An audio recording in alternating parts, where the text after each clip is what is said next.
That's better? Cool. Yeah. Okay, so I'll just load. I wake up at the sound of my alarm, then begin my morning routine.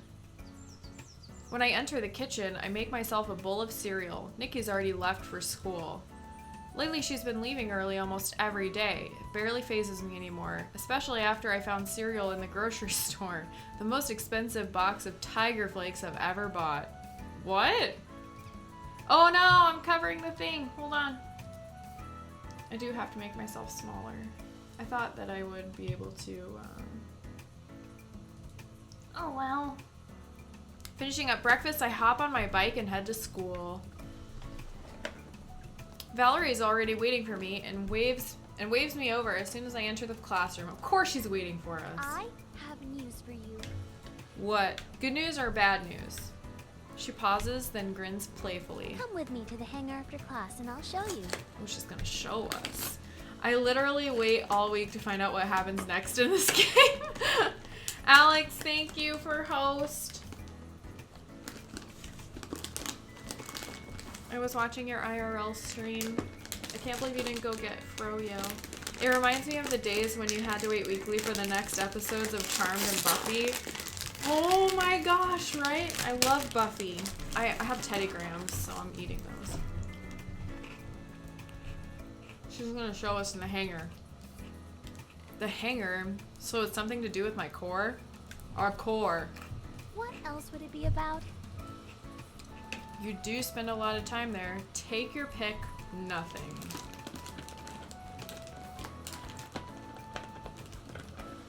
Good point. You spend so much time at the hangar, sometimes I wonder if that's where you sleep. I'm not sure sleep is the term I'd use. More like an extended rest. She smiles sweetly. Right.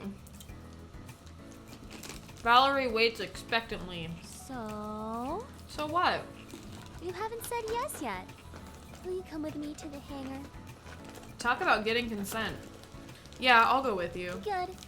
I was starting to think maybe you didn't want to be alone with me.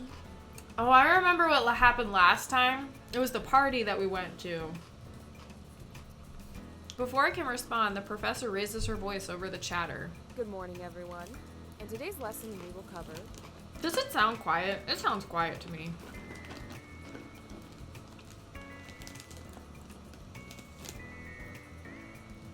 Maybe if I... How's that? Maybe that's a little better.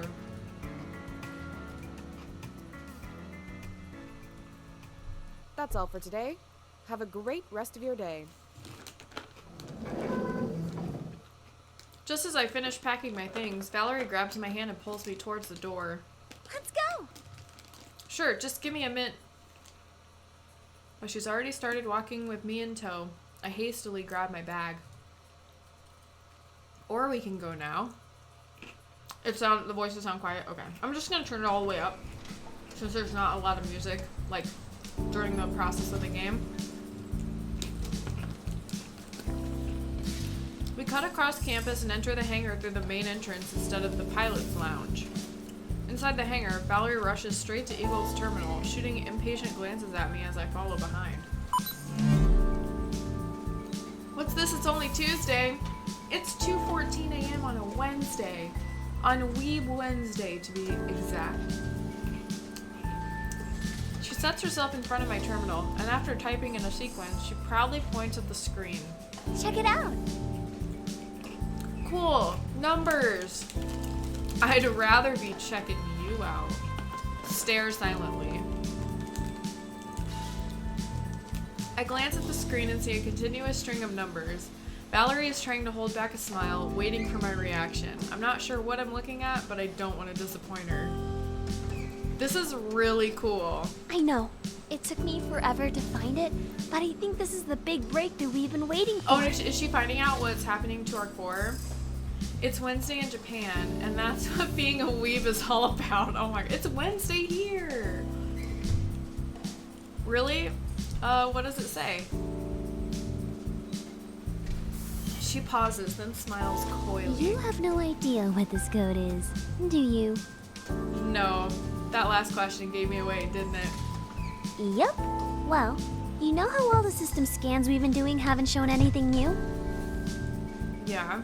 Our approach was the mistake. I was thinking, if I wanted to leave a secret message on a system, I would embed it into existing code and spoof the service identity so that it would remain inconspicuous during scans. Japan? Is that one of those fictional places like Canada? What? Well, I was doing a manual evaluation through listed services during the last week and noticed a discrepancy here. When I tried to execute it, it came back with this screen. Her voice grows with excitement. I'm positive there's something behind this code.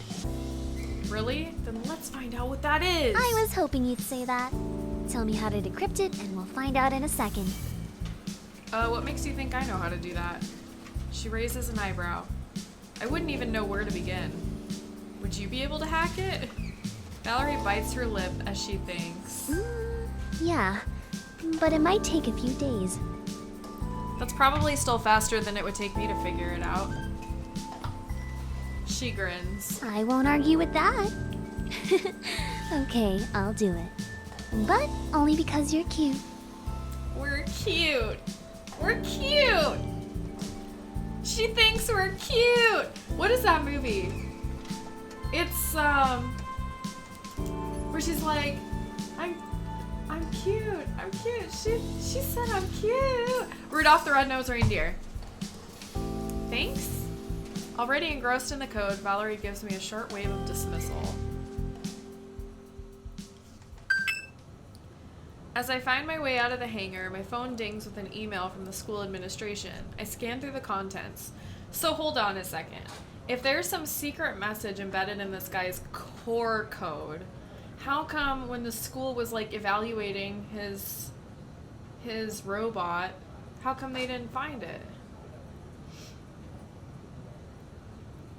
Like, how come they didn't find it? And they're supposed to be, like, the best of the... Not the best, but, like, they're supposed to at least, like, know, right? Wow, Septila's turning red. She must really like it when girls call her cute. I get called cute by drunk girls in the bathroom all the time. Thanks. Huh. Due to the disqualification of Team Strike X, my team will now face Anabugeisha. Anabugeisha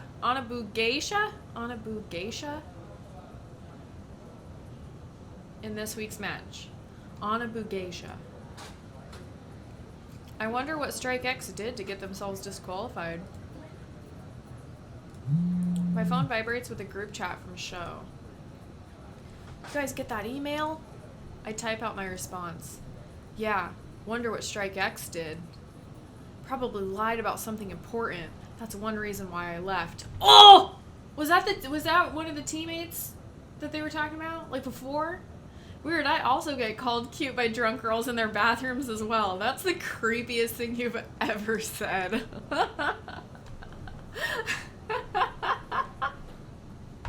Hey, Blanky, oh my god. Wait, Strike X was Show's and Kaori's old team? Hey, that's what I just said!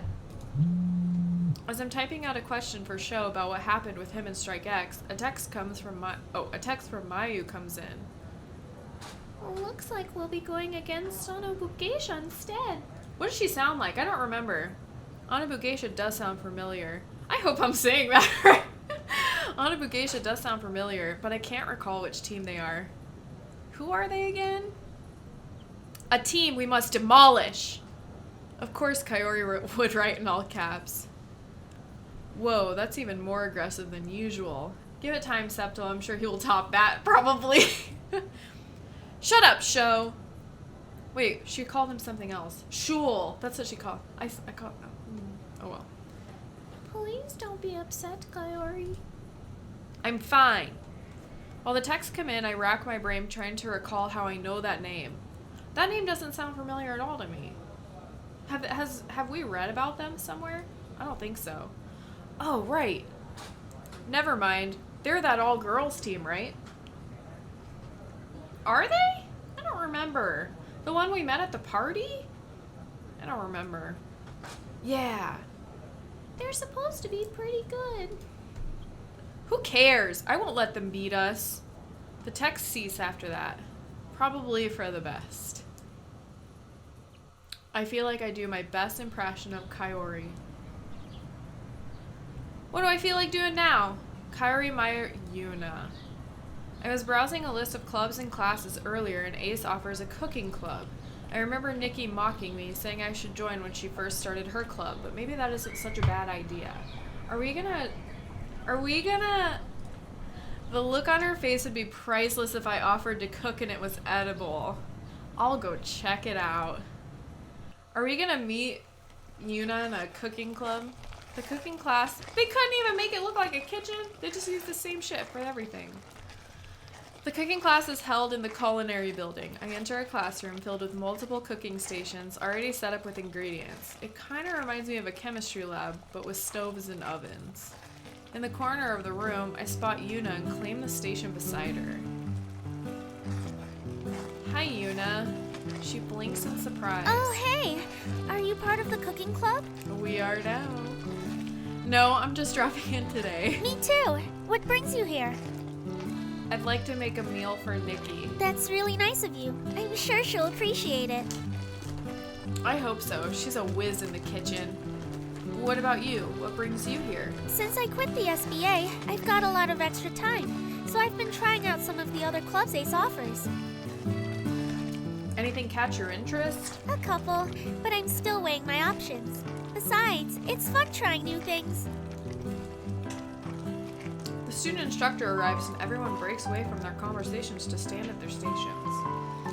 They took all the budget up to voice act this shit, Septula. Oh my god, Blinky. Crack me up. Welcome, everyone!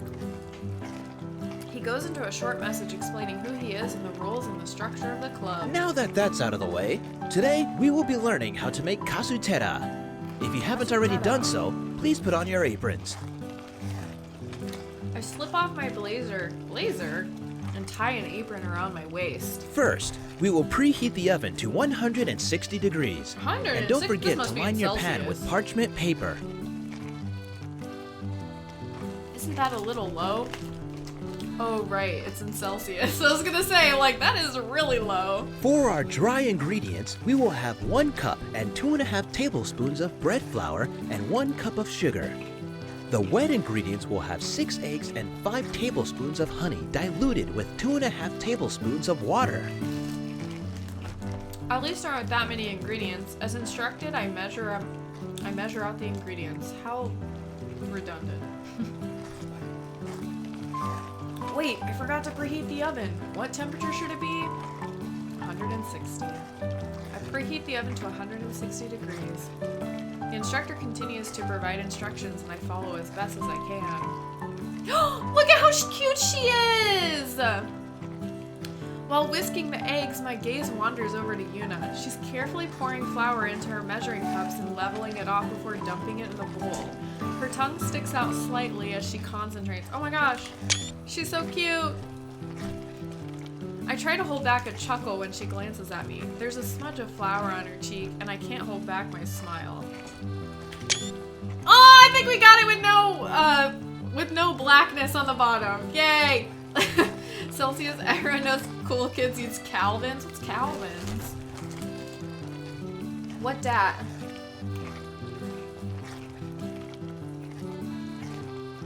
She matches my grin before turning back to her ingredients. Aw, she's so cute. I refocus on my own station and add the sugar. The only thing left is to add honey. How much water do I use to dilute the honey? Dilate. It was 2.5 tablespoons, I think. I hope. Once you add the last of your flour, mix the ingredients until combined. Be careful not to overmix. Pour the batter into your pan and let it bake for 35 minutes.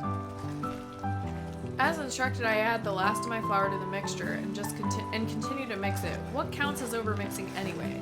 How do I know if I've mixed just the right amount or too much? If you overmix like usually when it says that, you just mix it until it's all mixed, and that's it. Using my wooden spoon, I poke around to see if there are any flour chunks still left. Nope. I guess that means my batter is ready to go in the oven. Ooh, I hope that we got the water right. Man down. I've set the timer for 35 minutes. Now just to wait and see. Ooh, I hope we don't fuck up. Once my timer dings, I carefully remove the cake from the oven. It baked unevenly, so some of the side is spilling over the pan. I think it might be a little darker on one side too. Does that mean it burned? Guess only one way to find out. I pry it out of the pan and put it on my plate. Some of the edges got stuck to the parchment paper when I removed it, so there are patches of yellow exposed under the darkish brown layer. Yuuna carefully sets her cake on her plate. It's a perfect loaf with a golden brown top and light yellow sides. She glances over at my cake and hides her smile with a cough. The instructor begins his taste test in my row at the back of the classroom. He reaches me before Yuuna. It didn't quite come out the way you expected, did it? No, it But didn't. let's see. Oh, whoops, I cut him off.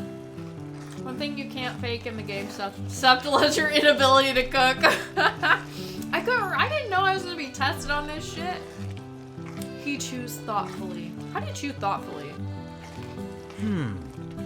It's not quite right. There's something a little off about the taste and texture. I am sorry. Diluting honey with water would not change it this much. Because both are considered a wet ingredient. And so neither, like, it wouldn't change that much. Especially if it was like a tablespoon too much.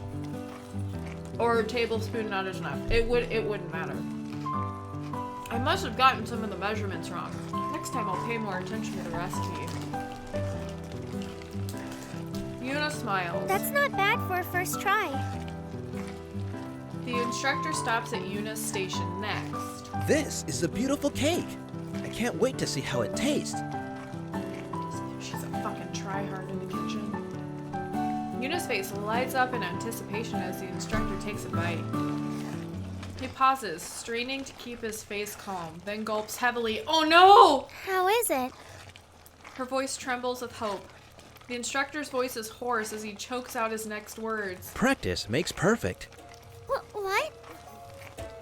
Let me try. I take a bite. How is it? It's like if sugar and plaster had a baby together and let it sit out in the sun until every drop of moisture was baked out of it. Oh no! How do I put this nicely? It doesn't taste how it looks. I wish I could untaste this. Oh no, we're about to shit all over her. Why so jelly, Septila? Because I didn't know I was going to be tested on it, and I would have remembered if I actually would have known that. Do we be nice to her, or do we say I wish I could untaste this?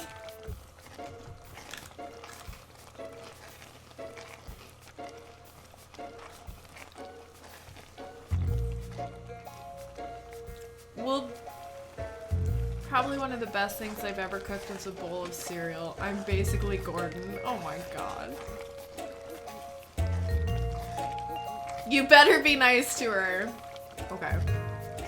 Practice makes perfect. Why did we say what the teacher said? That doesn't give her any feedback at all. Again? Can it really be so bad? No, bae, it's fine. Yuuna grabs her fork and stuffs a piece in her mouth. She grimaces and sighs deeply. Practice does make perfect. Aw, girl, don't even worry about it. The instructor moves on to another station while Yuuna pouts at her rejected cake. Septil is super peanut butter and jelly right now. Well, aside from the result of your baking, what did you think of this class? It was fun, but surprisingly challenging. Why are you cooking a bowl of cereal? He's not. He's just pouring it in there and then adding milk, and that's it. She glances at her cake again and mutters under her breath. Where did I go wrong? Too much dry ingredients, girl. If something is too dry, then it doesn't have enough wet ingredients or it's been baked way too long. But usually if something has been baked too long, it comes out burned. And because hers came out looking perfect, I just assumed she didn't add enough. She didn't add enough water and honey. Water and honey. going to stick with this as your new extracurricular activity? I don't know. I want to keep checking out other clubs. I'd be in that baking club. I'd run that shit. Makes sense. It looks like other students are trying each other's cakes. You want to try some? Sure. That's fine, girl. Yuuna and I walk around the classroom and try some of the other cakes with varying results. Once we tasted them all, we head out.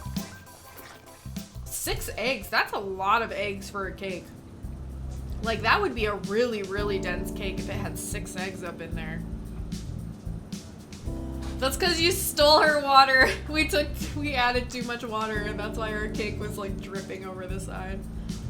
That's funny. I'm in the pilot's lounge watching the Japan versus China gear playoff match. The lounge is packed with students, as this is a highly anticipated game. Many shout at the TV, but I watch in silence, sipping my drink and enjoying the ambiance. Exciting game, right?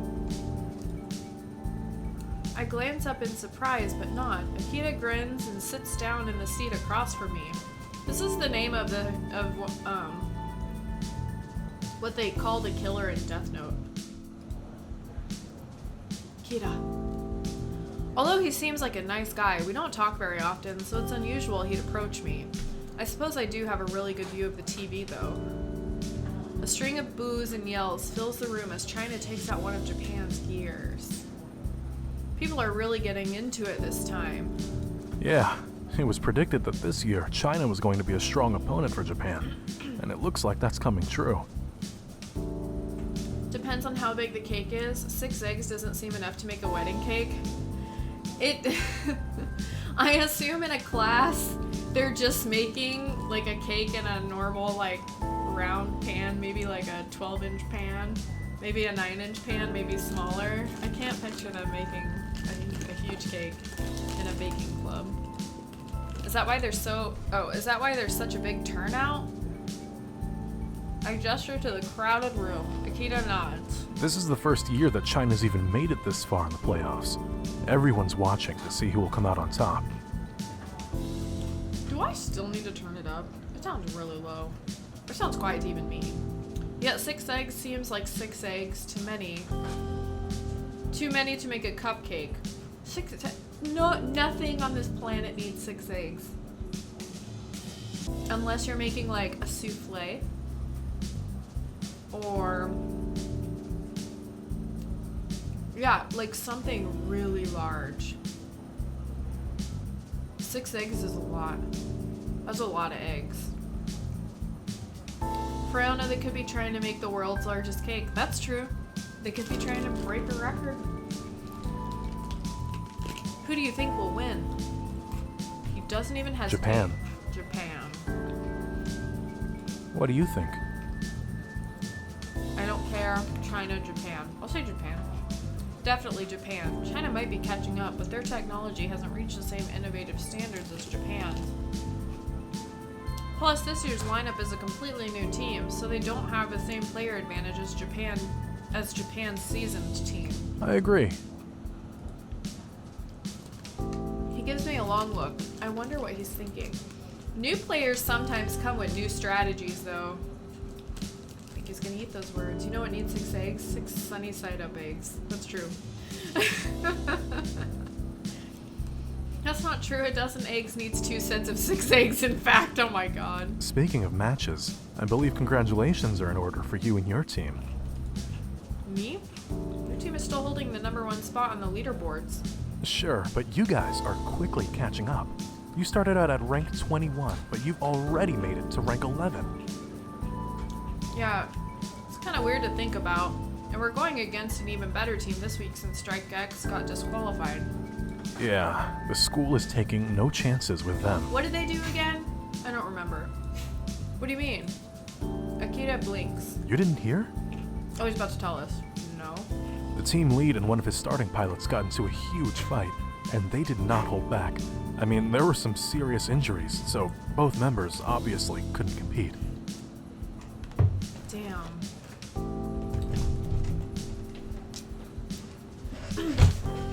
They got into a fight? Like a fist fight? They sent D-pics to all the girls on campus. Oh my god. Why did they fight? The leader decided to sideline his starting pilot, and his pilot didn't like that. The leader decided to sideline his starting pilot, and his pilot didn't like that. So these teams, like, so okay. Some of the teams are like bigger than others, I guess. Because if you have enough members to where you can like sideline, then it's like you have a lot of members. Whereas like the 4 of us that are on the team, that are on my team now, all of us participate at once. Or like, does the team grow? Like, you know what I mean? Like, does the team grow, or is it always matched up like 4v4, 3v3, 1v1, 2v2, that kind of thing? Guess we'll find out. They're on the same team. Couldn't they just talk it out? I'm sure the leader had a reason. Akita shrugged. I don't know all the details, but my guess is that there probably wasn't a good reason to sideline the pilot. Either way, because the fight escalated to the degree in which Ace had to get involved, the school is currently investigating the team. Damn. That's crazy shit. Hey Lights, what's up? How are you? I'm good. I'm better now that I'm off work. Yeah. Who are you going up against now? Anabu Geisha! Oh, May's team. Who's May again? Yeah, I hear they're strong. Akita nods. They are. But so are you. In fact, I'm really looking forward to my match with you. Bro, we're gonna push your shit in. That might still be a while considering my team's rank. Right, You've been but better, you guys have been on a better. winning streak, Well, I guess you don't haven't have you? Tell us on stream. But I hope you get better. Jinx! What's up? Long time no talk. Akita is gonna turn into a giant blob monster by the end of this, isn't he? Oh god, I hope not. His eyes are red. Does that mean something? Yeah. Because of that, your matchmaking rating, or MMR, is actually higher than your earned rank. That tends to happen with outliers like being an undefeated team. Is this a PvP MMR lesson right now? PvP MMR? Your grandma just passed away. I'm so sorry. I am so sorry. Hopefully it was like natural. I've had 2 grandparents die from unnatural causes, and like 1 die from natural causes. I'm really sorry for your loss, Lights. I've been good, Jinx. It has been a while. She was a good 91 years. Oh, so that's, I mean, as bad as it sounds, like, she had like a good long life, so she's just at peace now. That's how my grandpa died on my dad's side at that age, and he took a nap on the couch one day and just never woke up again. But he had a good life. He worked hard his whole life. Yeah. I think I was too young to like fully appreciate the loss, but I'm really sorry for your loss. What he says makes sense. Plus, I'm not going to question Akita about how being undefeated works. I have a feeling that if you beat Onabu Geisha, it won't be long before we face each other on the field. I said it right. Don't jinx us. We won't go easy on you. It is what it is. Don't jinx us. I appreciate the confidence, but we've got to beat Onabu Geisha first before considering anyone else.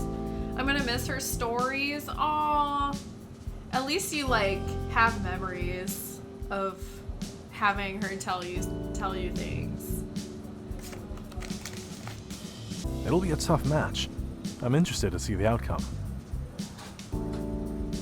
Me too. Akita is a hard person to read. We continue to watch the game in silence. Don't jinx us. my grandparents, my grandpa on my mom's side, I lost when I was really young, but I remember him. I remember him and like what he looks like, but I don't remember interacting with him very much. I remember being slightly afraid of him because, I mean, obviously he was this big guy. But I do remember interacting with my mom on my grandma's side who died from breast cancer. And so she was a really hard one for me to lose. And then my grandpa on my dad's side passed from old age, just like naturally.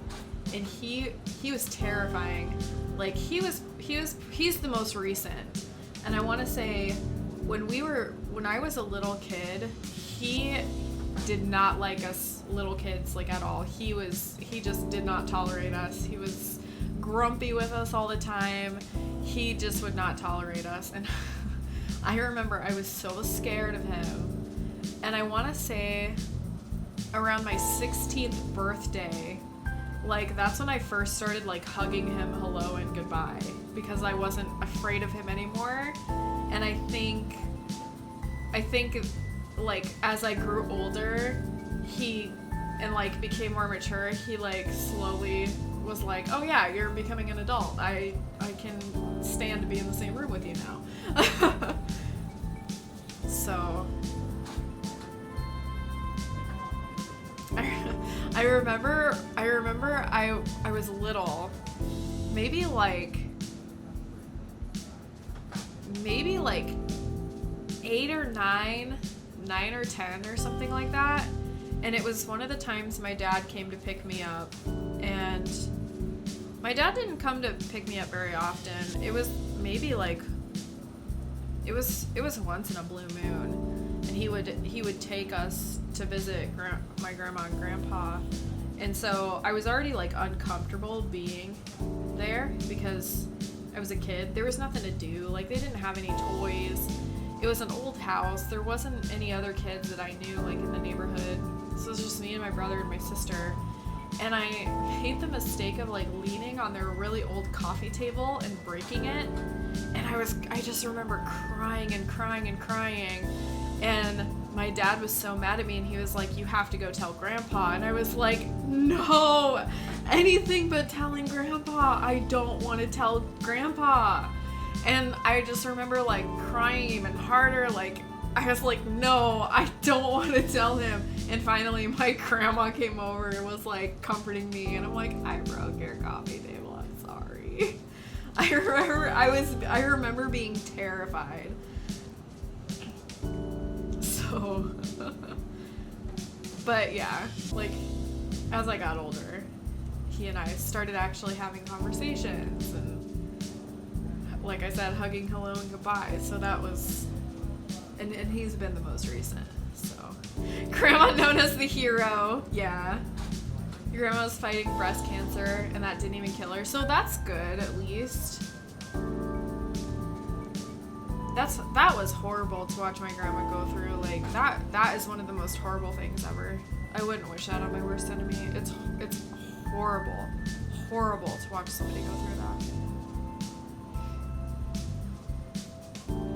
My grandparents bought this house in 1950 and it wasn't new when they got it. That's how my grandma's house is really old. Like it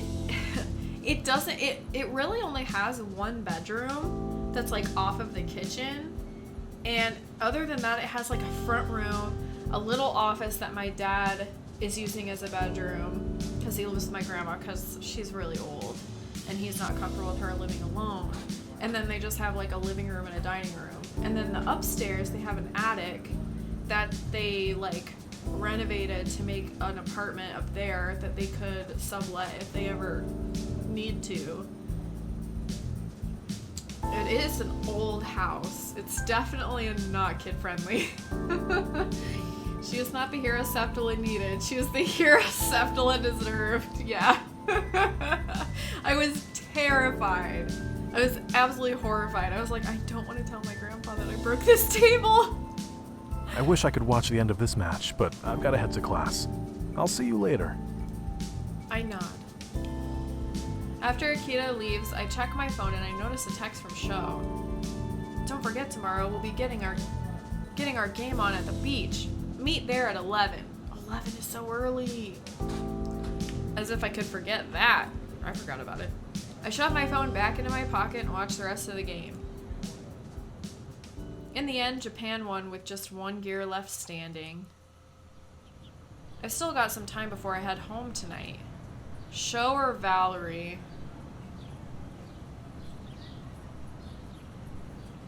Do we hang out with... I feel like we've been giving Valerie a lot of attention, besides Yuuna. Do you think Hair Clip Girl will wear hair clip to the beach? No. 11 a.m., you call that early? Yes. Is your grandpa as hot as you? Man, that's where I got my looks from. Let's go to Valerie. I wonder what Valerie is up to. I dial her number and wait for her to answer. Hello? Hey Valerie, you busy? Yeah, I'm about to go meet a friend for some coffee. Rejected! Oh, anyone I know? Nosy? It's you, silly. Oh. I'll meet you at the cafe, in front of the bookstore. Sounds like a plan. I'll see you in a bit. That Au revoir. should turn the tables on me.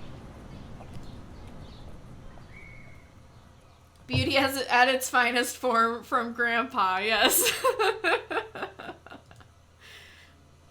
Valerie is waiting for me in the booth by the time I arrive. It's rude to keep a lady waiting. Her face. I'm sorry. You, a lady? Ha. Stare her down. Do we say this? This is really rude. Then it's a good thing there are no ladies here. I certainly wouldn't want her to wait. Valerie pouts. What am I if not a lady? You're indescribable. She raises an eyebrow. Indescribable. As in? As in indescribable. After a moment, she shrugs. I'll take that as a compliment. Have you ordered yet? No, I was waiting for a certain someone to get their butt over here. She was like waiting there at the cafe when we called, and that's why she was there. Valerie smirks. Give me a twirl then. Oh, I didn't read. Change the topic. I put the Maximus and Gluteus Maximus. Oh my god. I won't fall for your objectification. Without hesitation, I jump to my feet and give her a leisurely turn, then throw us in a small wiggle for good measure. Valerie works hard to keep a straight face. That just made the wait worth it. Oh my god. I knew it would. I flip open the menu and take a minute to read through my options. Valerie and I both place our orders, then she pulls out a pencil and sketchbook. Don't fall for her advances, Septal. What are you doing? Not me, you. Huh? She pushes a sketchbook towards me and grins playfully. I want you to draw me like one of your French girls. No, it didn't. No, this game didn't. I can try, as you wish. Oh snap, watch out for that one. Dude, this girl is so forward. She is so forward and so thirsty. I can't even stand it. Okay. I pick up the pencil awkwardly. I don't even know where to start. Oh my lord, a French girl. I'm not very good at drawing. I haven't really done this before. That's okay. I'll help you since it's your first time. She leans onto the table, rests her chin in her hands, and flashes me a warm smile. Taking this as my cue to start drawing, I clumsily trace the pencil around the page. As hard as I try, my uncoordinated fingers cannot illustrate what my eyes see. Are you done yet? Valerie speaks through her teeth, trying not to disturb her pose. Iceberg! No. I continue to sketch. After a few minutes, Valerie tries again. How about now? Still, no. She waits another couple of minutes. Now? No, bitch! Calm down, it'll be done when it's done. She's eyes heavily. The things I have to do for you. In case you forgot, you're the one who asked me to draw you. You can't rush these things. Shouldn't you be concentrating? What are you doing talking to me? You're the one talking to me! If you spent more time on your drawing and less time blaming me for things, you'd be done by now. This is just like an annoying bitch, man. And I should know. If you oh, never mind. I glare at her. She winks before returning to her pose. We fall silent as I work on the drawing. Oh no! Valerie stares confidently at me, never looking away when I glance up at her. For some reason that makes me even more nervous. And as you show her what you drew, it's just the words, "You thirsty girl." That would actually be funny if we could like contribute what he drew. I push away my embarrassment and focus on her features. For all the times I've looked at her, I haven't really seen just how perfectly her features flow into each other. Oh god. It's the first time I've noticed just how truly beautiful she is, and my face flushes from the thought. The next time I glance up at Valerie, her smile looks more genuine. I know she saw me blush, and that makes me blush even more. After a few minutes, I drop my pencil. Okay, done. Valerie breaks from her pose. Let me see. Pushing forward the sketchbook, I wonder if she'll like what I wonder if she'll like that I drew her. With big old titties. Oh, with tiggle bitties it says. As accurately as possible, like an ironing board. Man, do we say this? With tiggle bitties. Oh no, it's retarded. Do we say this? I think Yuuna has bigger breasts than her.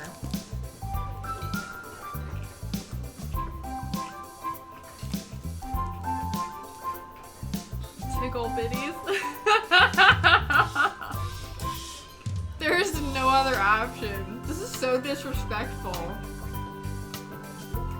Wait, if we're really mean to her, will she not do stuff for us on our core? Like on our gear? Like, can we drive people away, I wonder? She may like it. That's true. Blanky, what if she likes it?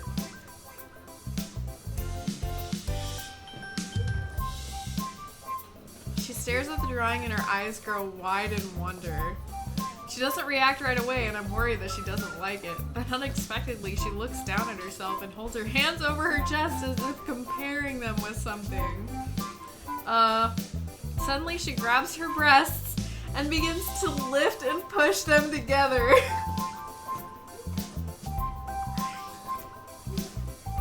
What? Whoa, hey, what are you doing? I don't know what I was doing earlier, but if that's what I look like, I need to do that more often. This game is lewd! My face burns as she continues to play with her chest. What the hell? Although I'm reluctant to make her stop, I don't need her attracting attention to herself and giving people the wrong idea. You just like see some girl like feeling herself up at a dining table. Yeah, no big deal. Whatever. I could give you a hint. She pauses and looks at me expectantly. Why don't you lean over the table and get a better look at the drawing?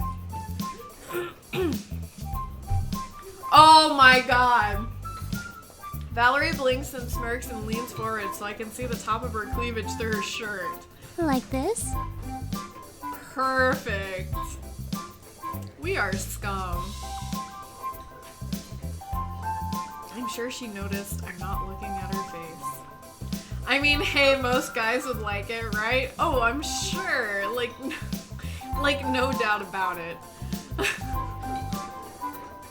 What is this? You're a pervert. It's true. What a sly dog. There's a smile on her face and she doesn't move from her position. Valerie glances at the time and wrinkles her nose. I've got class soon. Don't sound so excited about it. It's not a fun one. Which one is it? Introduction to art history. Damn, Daniel, back at it again. Don't you like art? I do. And since I also like history, I thought this would be a good choice for one of my electives.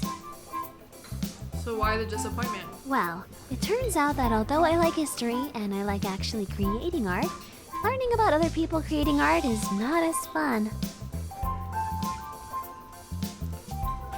So was watching me create art for you today not fun either?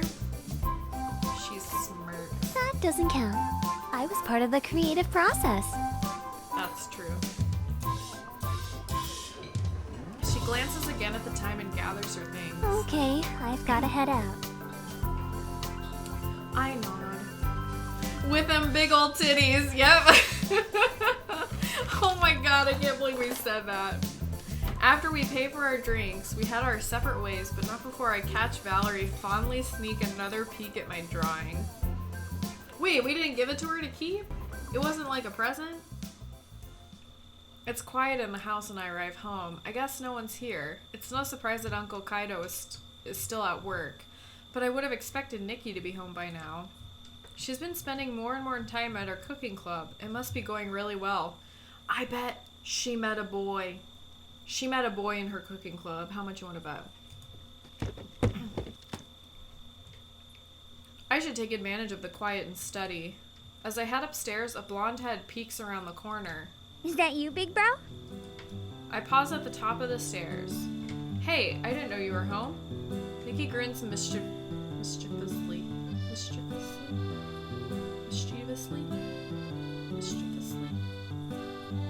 I almost want to buy this myself and just be the biggest dick to everyone. Oh my god. Is it because for once I wasn't slaving away in the kitchen waiting for you to come back? A little bit, but it's not a bad thing. A good woman should know her place. What? No, it's way too quiet. You're like the waifu I didn't ask for. You don't say this kind of shit to your sister. You don't say this. This ain't right. Since you cook so often, I basically associate food with you now. Her eyebrows raised in either confusion or thought. I'm not sure if that's a compliment or not. Sorry, I meant I only associate yummy food with you. Nikki wears that same look for a moment longer, then shrugs, then shrugs. Thanks, I think. Anyway, before you so rudely distracted me, I had a question for you. What is it? Can you give me a ride to the beach tomorrow? We're going to the beach tomorrow. It's perfect. I blink at her. How did you know I was going to the beach? Because tomorrow is Umiko's festival? How did you know about that? Nikki stares at me as if I have two heads. Because I live in Isokaze. Did you know about this? Not exactly. Shouldn't specify why we were going when he invited me. And you didn't bother to ask. Do I really need a reason to go to the beach? That's true. Fair point. Well, if you want to know, tomorrow is a festival to honor Umiko, the protector of Isokaze. A long time ago, the Dragon King threatened to drown the island if Umiko didn't marry him. So when she agreed to live with him in his underwater castle, she stole his magical pearl and now uses it to control the waves. Well, that sounds like a lovely story. What the fuck? Why would you say that to your sister? Some Japanese anime, like, have really, like, heavy incestual undertones. Like, it's like a thing. I don't know why it's like a thing, but it's a thing. Huh, that's pretty cool. How did you learn about this? You know I've always loved mythologies. That's true. So, can you take me or not? Sure. I'll be leaving at 10:45. But it's your sister, right? Her face falls. Oh. What's wrong? Well, my friends aren't going to be there until later. Well, I guess you'll just have to hang out with me then. So hitch a ride with them. I don't really feel comfortable asking them. What? If you don't feel comfortable asking them for a ride, then they're not your friends, sweetheart. Fine, then. You can come with me. But you're going so early. Then take the bus. She smiles sweetly. When I said early, I actually meant that's perfect. That's what I thought. Nikki cranes her neck to peek down the stairs behind me. You hungry yet? A bit, yeah. Me too. Come on, let's go downstairs and see what we have. She moves past me and flies down the stairs. I follow her slowly. Nikki and I whip up a quick dinner. Then I spend the rest of the night looking up more information about the festival before going to bed. I flip around in bed, too excited to settle down, before finally drifting off to sleep.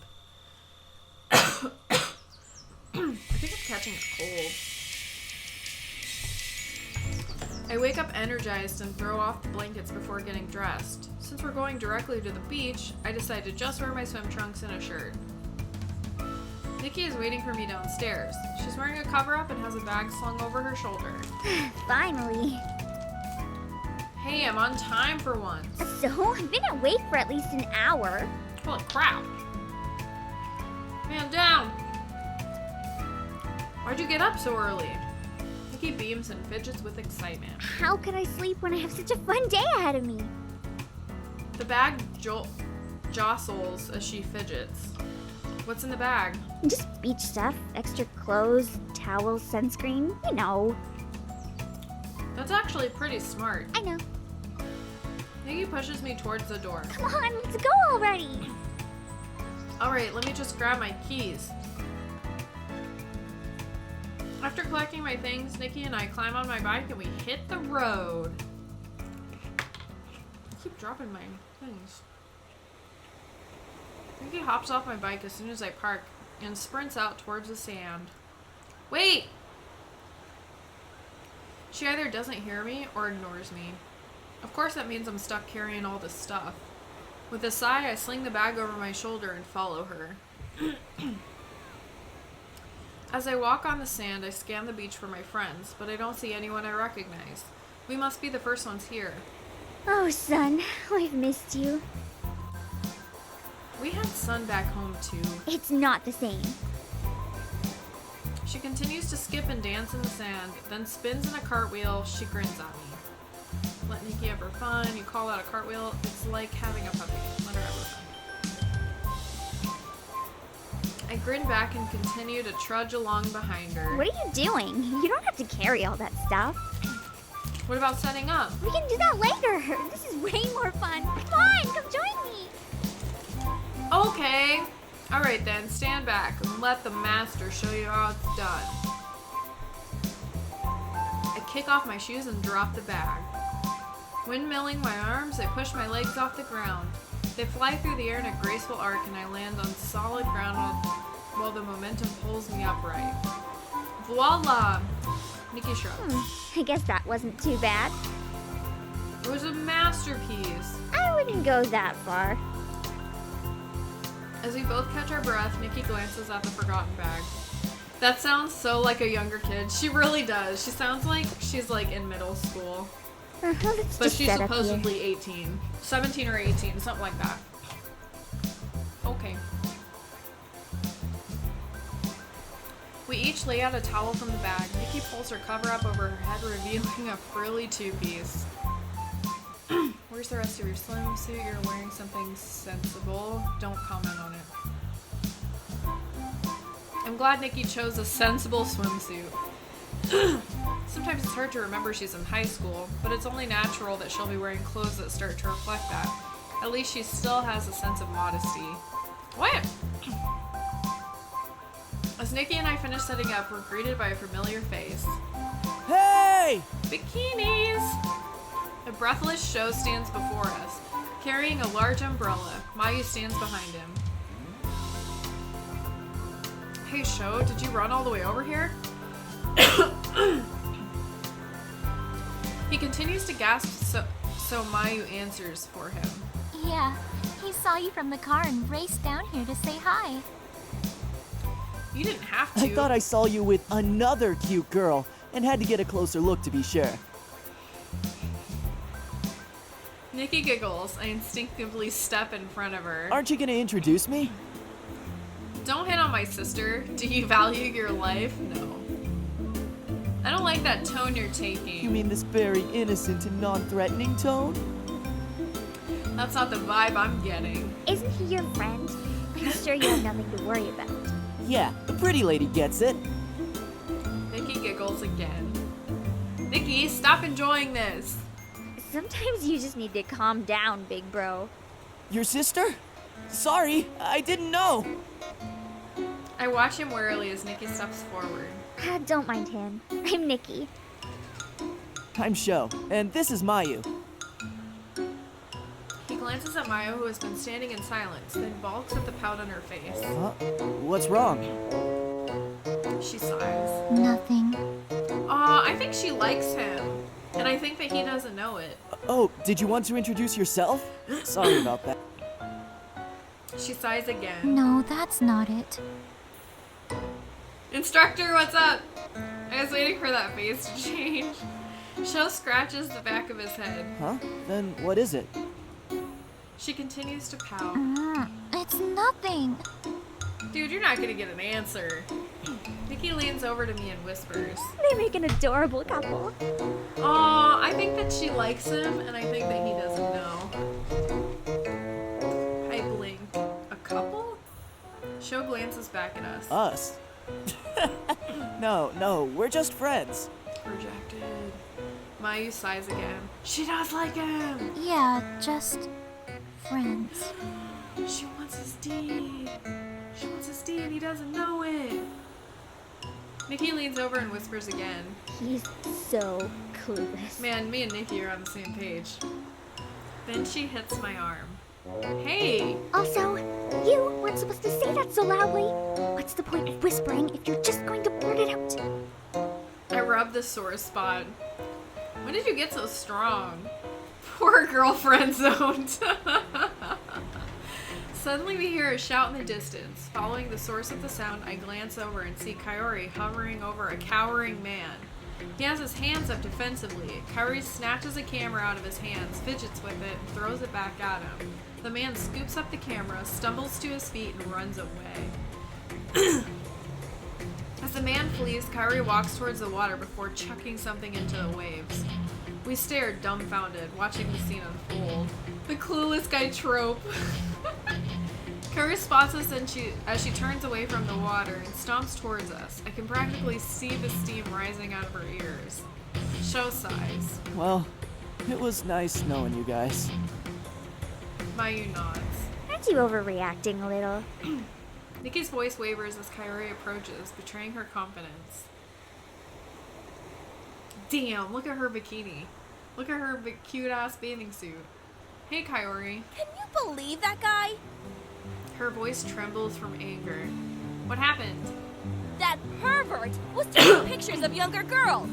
I made him promise never to do it again.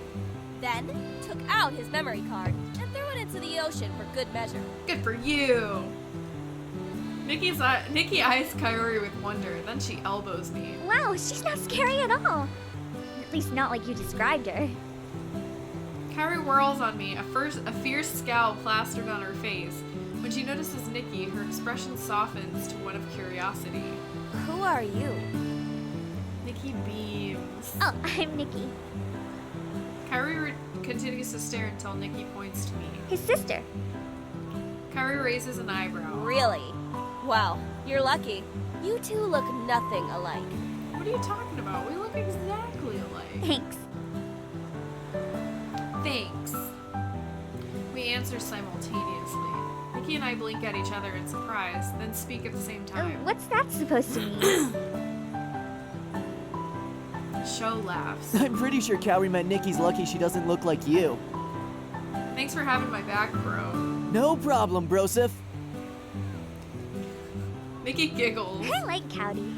What is the cover art for this game? Okay, so I think the cover art for this game that is like listed on Twitch is not the actual game. I think that it's actually something else, like something different.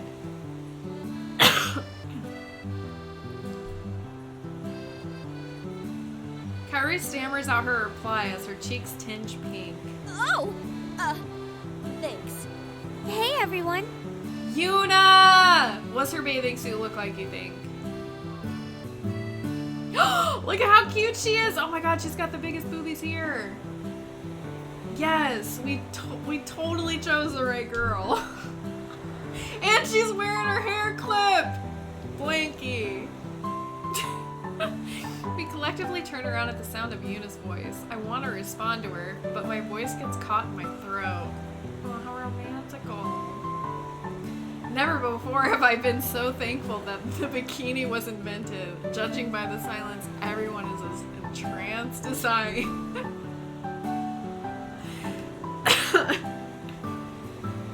Yuuna fidgets under our gaze and automatically wraps an arm around herself. Is everything alright? Like everyone else, Nikki's gaze is fixated on Yuuna. She looks down at her own chest, then back at Yuuna's and sighs. RIP! This is so unfair. Aw, girl, don't even worry about it. They make bras for that kind of thing. What? Kaori snaps back to reality and hits me hard. Ow! Stop being a pervert! I like how it pushes her closer! I saw you looking. Don't be jealous. What's with the hitting? Don't be jealous? Sorry, Kaori. I didn't mean to make you feel left out. There was just so much excitement when you showed up that I didn't get a chance to appreciate you. Kaori throws an arm protectively around her chest. Don't look at me! You are just as bad as the guy with the camera. What's a guy gonna do on the beach? Like, seriously? Seriously. Look at this guy looking all stunned, like he wasn't doing the same thing. No, I'm not. You're obviously not underage. She turns away from me. Stop that! Yuuna tries to cover up, clearly mortified. Oh, I should have done that in front of Bae! Oh well. Sho stands in a daze until Mayu pokes him. I see. Huh? She glances down and shuffles her feet. So that's what you like. Damn, we just got Sho in trouble. I mean, she's got a nice chest too. She don't got nothing to worry about, I don't think. No, that's not it. I like yours too. We are horrible right now. This is not working. It's falling apart. Abort! Mayu looks up at Sho with wide eyes, then covers herself with her hands. Stop looking! Abort! This is falling apart! Sho's face burns red as he trips over his word. Turn it off, I'm done. Wait, no, I didn't mean it like that. I promise. I'm not looking. Mayu continues to stare at him with doe eyes. But not because yours aren't good. Because they're great.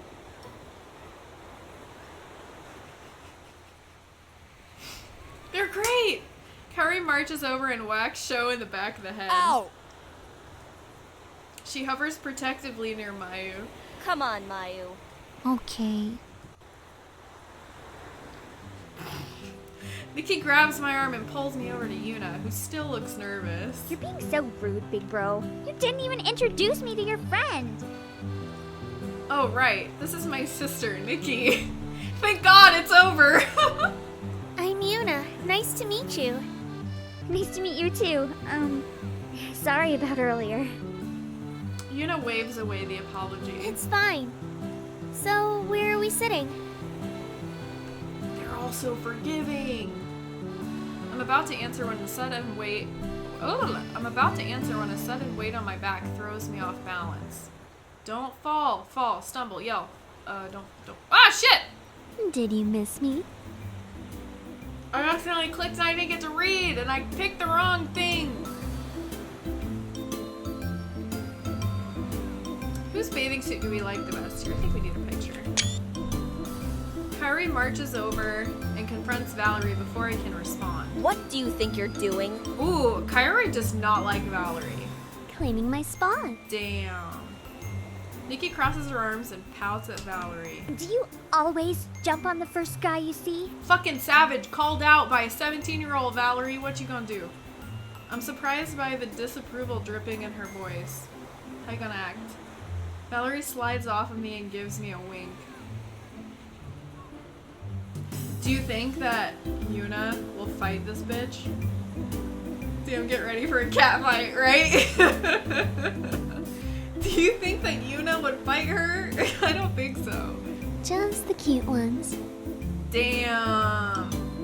Sho grins. Then you should have jumped on me instead. I'm dead. She presses a finger to her lips and looks innocently at Sho. show. Oh, I thought Mayu would have already done that.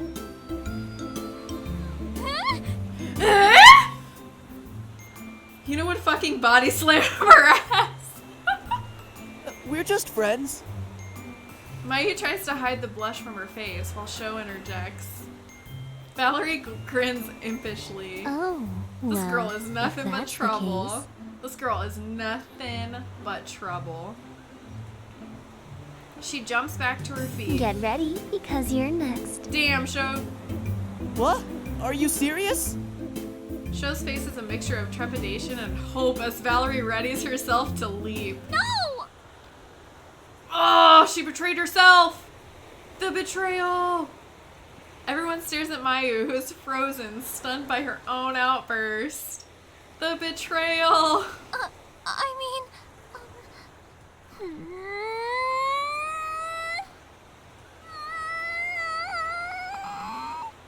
I want her to just be like, I like you! Her cheeks her cheeks steadily burn red as she struggles to find her words. Valerie laughs and pats Mayu on the head. I was just kidding. No need to get so worked up. Can you picture how condescending they'd be? If somebody patted me on the head, if some girl first threatened to jump on my man and then patted me on the head, shit would be done. Over. Her cheeks, oh wait. Mayu pouts. I wasn't worked up. Liar. She gently moves away from Valerie, whose gaze is now firmly fixed on Yuuna. Oh my god. Valerie hops closer to Yuuna and leans towards her chest. Where have you been hiding these this whole time? Yuna's mouth hangs open in shock. I would like to know this too. What show, please? Kaori bats Sho on the arm. Stop being a pervert! Ow! I'm sorry, I couldn't help it. Yuna's desperately trying to cover herself. Can we please focus on something else? Yeah, I think that's a good idea. This game is about nothing but boobs. Me too. Sure. Sho seems a little reluctant in his agreement. So, where are we going to sit? Oh, Nikki and I already started setting up right here. It's not too close and not too far from the water. Sounds good to me. Everyone nods and begins to lay out their towels. I want to go to the beach. We're lounging on our towels, enjoying the sun, when a sharp squeal interrupts the tranquility. Nikki! Nikki bolts upright and waves to her friends as they race towards her. You're here. Of course. We said we were going to be here, didn't we? Didn't we? This is very, very important for the development of the characters, except to let you filthy casual. Their breast size? I had no idea. Are you hanging out with your brother? Uh-oh. Yeah? Oh, is he going to come with us to the temple? No. Aw, why not? He's busy. The two girls stare at me. He doesn't look busy. One of the friends kneels down and grabs my arm. Hey! You should come. It'll be so fun. I cannot act like a boy. No matter how hard I try, I can't be a boy. Is it weird to anyone else that everyone are so white at the beach? I know, right? None of them are tan. The other friend grabs my other arm. Not Yeah. again! You can walk with me. What? No, I got here first. Oh god, not again. Hey, that's what I just said. So, he obviously prefers me. No, he... What is wrong with you two? Nikki steps in and drags the two girls off of me. They blink at her in surprise. I don't understand. Didn't you say you and he don't? This is the awkward situation from before, too! Yes. And why are you so upset? Because he's my brother. They look at each other and seem to come to an understanding. Oh, he doesn't know. I don't know what! Huh? What don't I know? That Nikki really... Nikki claps her hand over her friend's mouth. What a couple of weirdos, am I right? Oh my god, I hope she doesn't have a crush on us. She pulls the girls roughly to their feet, much to their dismay, and pushes them away from me. Gee, look at the time. We better get going. Ew! This is so gross. No. I'll get a ride back with these two, so I'll see you at home. Bye! I hear faint protests from Nikki's friends as she hurries them away. If she does, I'm 100% done with this game. I mean, it is a thing. Like, before, whenever it was, like, asking, like, when her and I would interact before and, like, we first started the game, and she, like, comes downstairs in her little schoolgirl outfit, it, like, gives you the option to comment on it, and it's so weird. Alright, new bae, Nikki. Nah. Nah, we good, fam. We good. Nah, we good. No. I'm not going there. Not on street. Hesitantly, I glance over to a circle of frowns. Damn. I can't reach my screenshot. My knees are in the way. I just couldn't. No. What? I had no idea you were so popular. I want to get a picture of them with no blackness at the bottom. I'll do a Nikki playthrough and send you the replays. Awesome. Upload that shit to YouTube. I'm sure you can probably find it on YouTube. Yuna's bright eyes are dulled with disapproval. I don't know why they like me so much. Do you know how old those girls are? Creep. Creep. I like Kaori. Girls getting along? Never. I know, right? They came on to me. I look around for a friendly face and my gaze lands on Sho. No, honey. Come on, Sho, buddy. You're with me, right? I misjudged you. Damn, they think we're a pedo. They think we're Pedo Bear. I can't tell if he means that in a good way or a bad way. Mayu watches me silently. I can't tell what she's thinking. This is a bad day. Valerie latches onto my arm. You know, if you wanted a younger girl, you only had to ask. Ask who? You? Haha, I like them older. Sorry, but I'm into more mature types. So because you're a ladies' man, right? Valerie drops my arm. You mean past its prime? Damn, she just shit all over all these girls right here. No, I mean more experienced. Valerie blinks, then frowns in silence. Yeah, step back, you virgin. This is sufficiently awkward. So, the beach. How about we go swimming? Mayu brightens at the idea. Yes! Swimming! I think I got a picture of them with no blackness at the bottom. She grabs Sho and races towards the water. Sho stumbles behind her. Hey, slow down! Aw, I bet they're gonna be a couple now. Is this like Harvest Moon, where it's like all the girls that you don't get, like, get boyfriends? Septula, what about all the virgins in the chat right now? So rude. But I'm talking specifically to Valerie, okay? Okay. Kairi and Valerie glance at each other, then grin and jump to their feet. They speed behind the pair and leap into the water with glee. Hey, wait for us! Oh, damn it, I missed my shot. Yuuna and I follow behind. When we reach the shore, I slowly wade into the sea and enjoy how the water cools my hot skin. Come on, Yuuna. What are you waiting for? Yuuna sticks towards the shore and watches nervously as the water laps at her knees. Can she not swim? That's okay. I'll just stay here. Do you know how to swim? Yeah. Sho and Mayu swim over and stand next to Kaori. What is it then? Don't worry about it. I'm very happy right here. Aw, hanging out by yourself is no fun. The water and I don't really get along well. Are you scared? Here, you can walk with me. Mayu stretches out her hand and smiles encouragingly at Yuuna. Oh. Well, it's more like... Yuuna plunges face first in the water and disappears below the waves! Pino, what's up? You're still beautiful even though your weave level is high right now. Man, I'm so into this game. Pino, you missed it. The last half hour has just been about boobs. Yuuna! Everyone lunges towards her as she resurfaces, her back towards us. Yuuna, are you okay? Don't look! Don't look? What's wrong? Something floats in...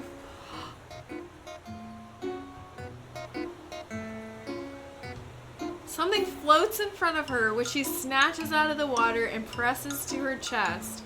Her head is lowered and her shoulders slumped as she struggles to simultaneously hide herself and retie her bikini top at the same time. Mayu clamps a hand over Shou's eyes. What? I wanted to show us! What? Don't look. Offer to help. Do you need do you need help putting that back on? That sounded a lot less creepy in my head. I mean, you seem to be having trouble with the knots. I promise I'm not trying to look. You promise you won't look? I want to know what it is! I can't seem to get these tied. I miss it. I shouldn't waste time watching a terrible movie and miss the boob. She offers the strings to tie up her back. I tie them into a bow with nimble fingers, careful not to touch the smooth, velvety skin of her back too often. Each accidental brush of my fingers against her skin sends warmth into my cheeks. You know, I wouldn't be surprised the next hour would be girls boob fighting, having their tits flopping over one another in a fight. Right? Done. Thanks, I've got it from here. I want to know what it is!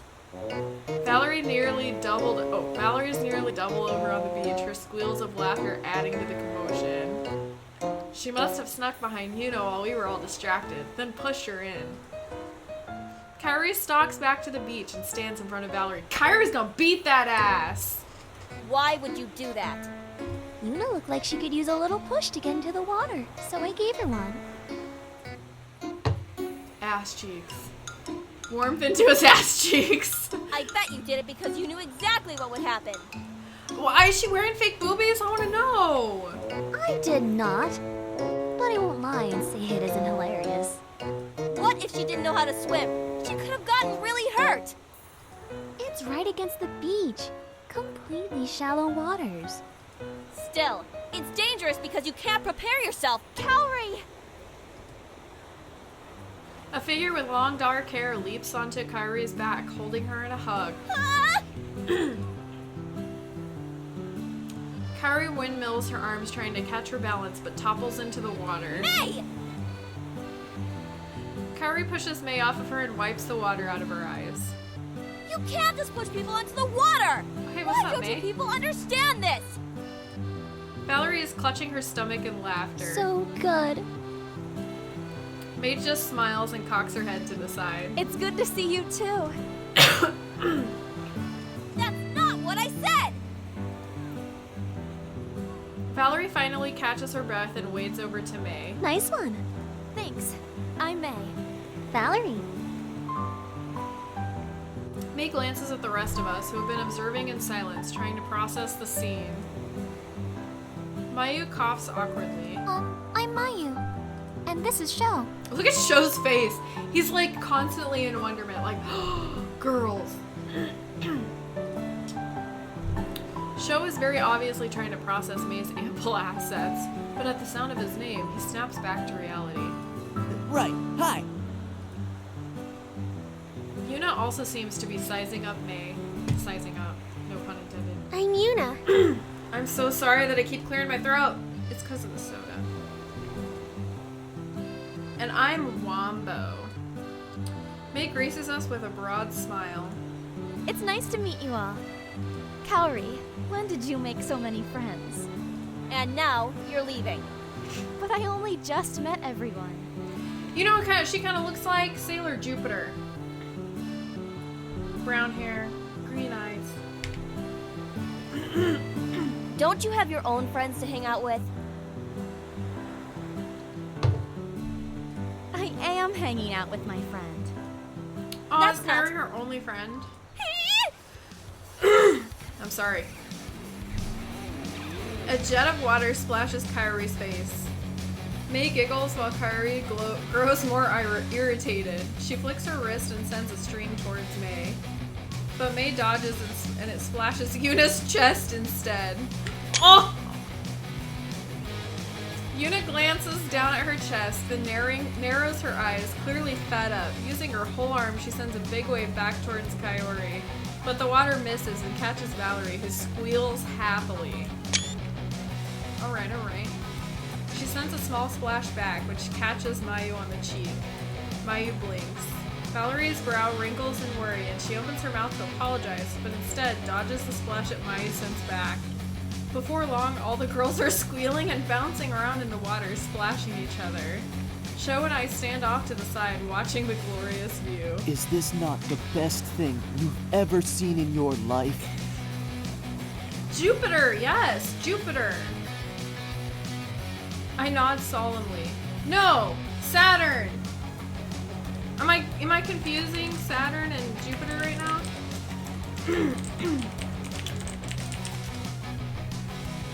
No, yeah, Jupiter. I was right. I nod solemnly, but another voice answers. Yes, yes it is. As one, Sho and I turn and see Akita nodding approvingly. When did you get here? He gives a confused look. I've been here this whole time. Sho and I glance at each other, then shrug. I think I've seen May before. She's a part of Ona Bugeisha, isn't she? Yeah. I remember Kaori's intense reaction when we learned we were matched against May's team, but May seemed to treat her like they are old friends. How do May and Kaori know each other? They seem to have appropriate reactions. They seem to have opposite. I can't read, it's getting late. They seem to have opposite reactions when seeing each other. Their relationship is strange. They've known each other since childhood, but judging by the way they act towards each other, it's hard to remember that.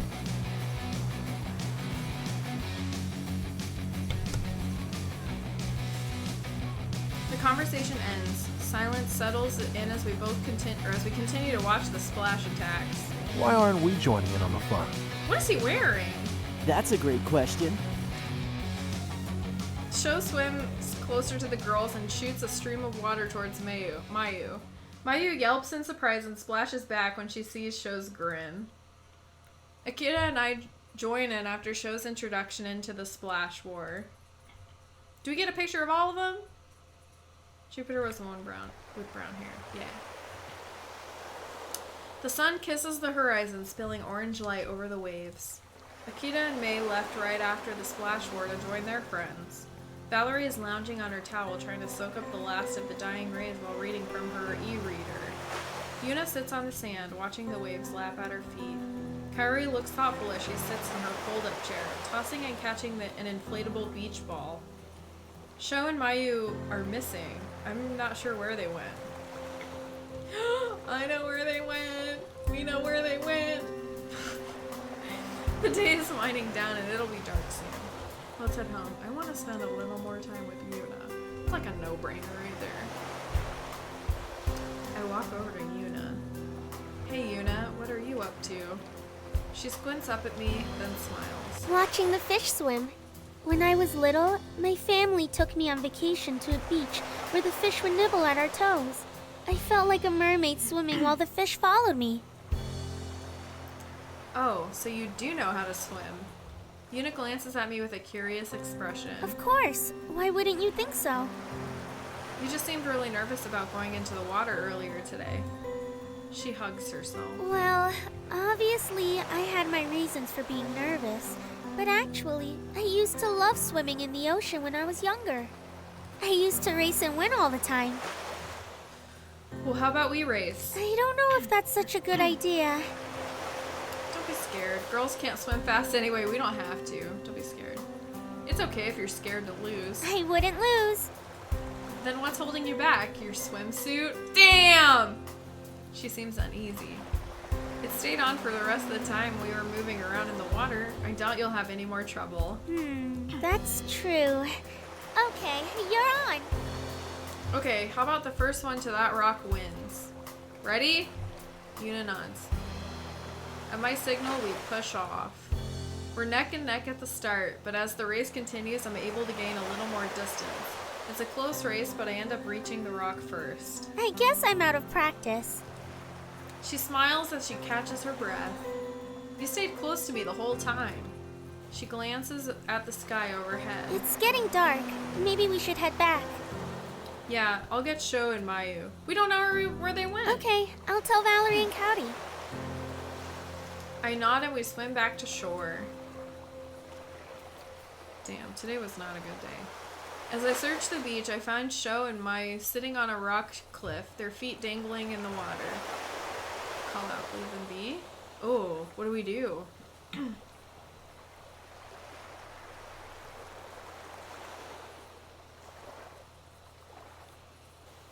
I can't tell if bikini tops that don't hold are stupid or genius. Probably a little bit of both. If I was a boy, I would probably leave them be. They're leaning into each other, watching the sunset. Oh. I don't want to disturb their moment, so I slip away before I'm noticed. We're such a good wingman. God damn, how is that even a question? I'm just saying. The girls give me questioning looks as I return. Did you find them? No. No, I didn't find them. Kyrie looks skeptical. This beach isn't that big. They must really want to be alone. Maybe one of us should look for them? No! No, the sun's already set, so I'm sure they're on their way back now. As if on cue, the two of them appear in the distance. Oh, they're boyfriend and girlfriend now. As they approach, Sho grins apprehensively under everyone's gaze. What's going on? Where were you? Off watching the sunset. No. I mean, where were you? We were really just watching the sunset. Yeah, that's it. Nothing else. Is that sweat on their foreheads? That's not a weird response. I reply before Valerie can cause any trouble. The sun's already set, so we should get going. Yeah, that's a good idea. Sho nods. Why didn't we watch the sunset with Yuuna? We all pack up our belongings and head to the parking lot, where we say our goodbyes and hop into our respective vehicles. Since Nikki said she was leaving with her friends, I kick my bike into gear and drive home. It's all so cute, I know. I'm exhausted by the time I get home and am secretly thankful Uncle Kaido is nowhere in sight. All I want to do is take a hot shower and go to bed. Nikki hasn't come home yet either, so the bathroom is all mine. I wash the sand and salt water off my skin, then go to sleep early.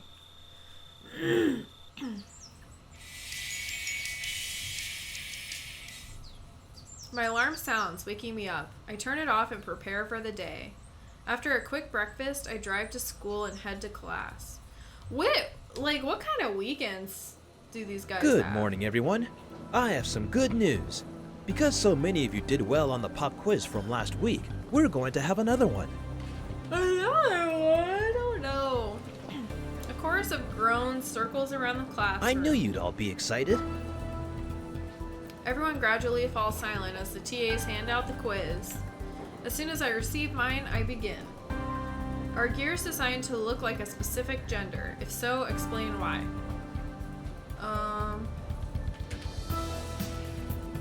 Yes, because boobs.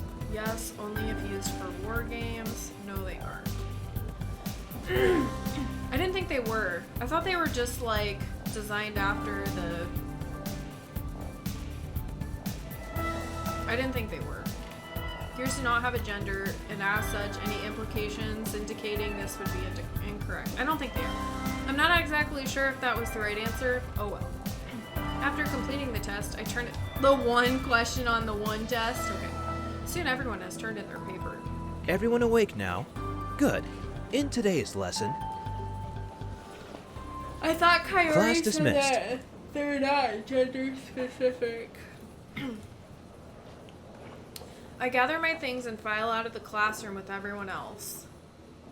Once I'm outside, my legs take me toward the hangar. I need to practice. My chat with Akira last Monday has been on my mind ever since. Our team has been on a really good streak, but are we strong enough to beat Akira's team? Did he just assume my gear doesn't have a gender? Yes. I swipe myself into the hangar and shake my head free of these thoughts. We have to be Onabu first. We still haven't come up with a name for our team. I pass Aura on my way to Eagle and hear voices raised in a heated argument. Kaori glares at May, who looks exasperated. I always have your best interest at heart. That's not true!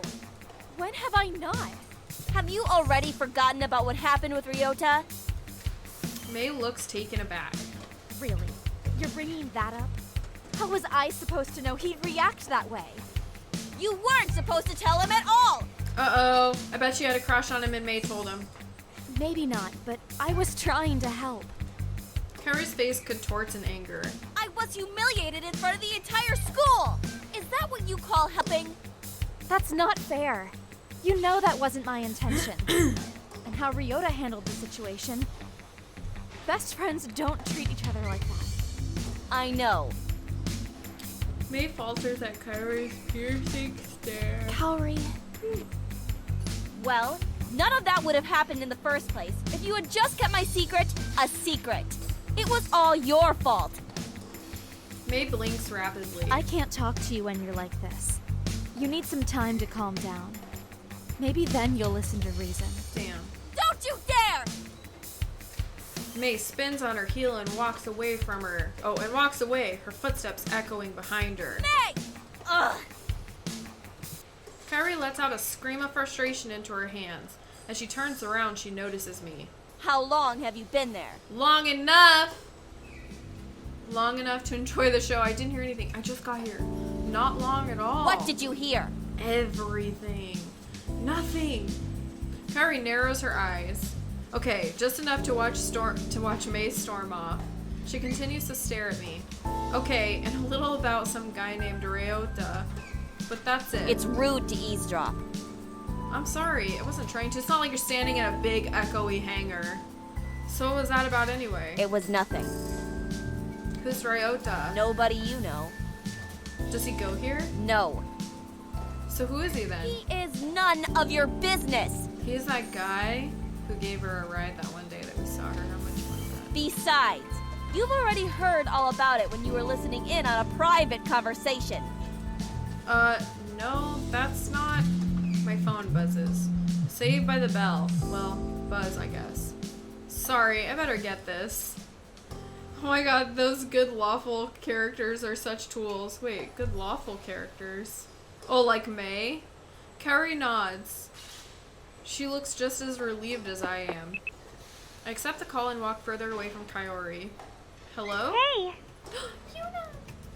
Hi, I Yuuna! hope I didn't catch you at a bad time. Never, girlfriend.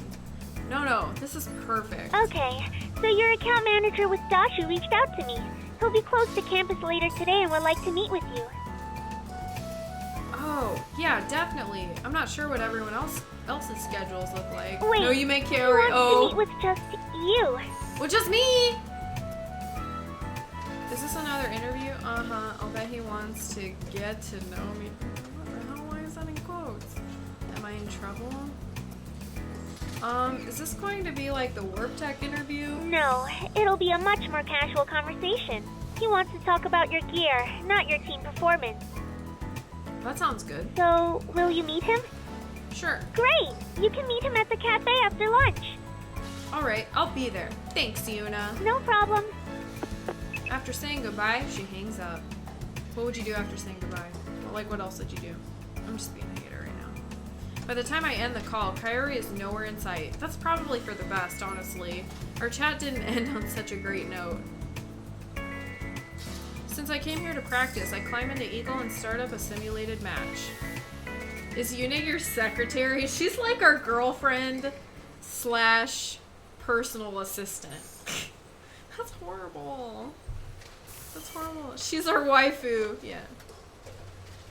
After I've practiced a few rounds, I shut down the simulators and climb out of Eagle. I can tell my reaction times are improving. I'm sure with a little more practice, I'll be ready to face Onabu Geisha. Since I have some extra time, how do I want to spend the rest of my afternoon? Mayu. Mayu and I discovered we both share an interest in music. She plays the violin while I play the piano. Hey, it's like Your Lie in April all over again, except less sad. After we got to talking about music, Mayu promised she'd play for me. True to her word, Mayu did end up playing for me. I jokingly mentioned we should start a band, but she was receptive to the idea, so we decided to go for it. I make my way to the music room. I finally convinced Mayu that we should expand the band, and we're now holding auditions for our newest member. How much time? Like, I kind of wish there was a calendar so you could like see like what day it was and like how much time is in between each of these little like segments. After, okay. Even though she can't cook, why? You asshole, I literally forgot that existed. Wait, what? Oh, even though she can't cook? After Mayu played for me the first time, she's loosened up a lot. We've been jamming regularly ever since. On the piano and the violin, they've been jamming. I found a flyer for local musicians. The community is sponsoring a talent night for both bands and solo artists. I know Mayu and I are ready to compete, and after much cajoling? Oh, Your Lie in April. I mean, it's okay. I have a soft spot for the underdog. Tsubaki was my favorite in that series, and I was so mad. I think the girl's name was Kaori too. Your Lie in April. Was it Kaori? Characters. Yeah, it is. Yeah, Tsubaki was my favorite, and I really wanted her and Kosei to like be a thing, but I was like so upset because I'm like, ugh, this girl came in, Kaori just comes in, and now she doesn't have, like, Tsubaki didn't have a chance in the world with Kosei, ever. Chance ruined because of some little bitch's selfishness. Whatever. The only problem is the band is considered 3 or more people. Neither of us wants to perform alone, so the only thing left to do is recruit a 3rd member. Mayu is already setting up the music room when I arrive. This is the library. Hey, Mayu.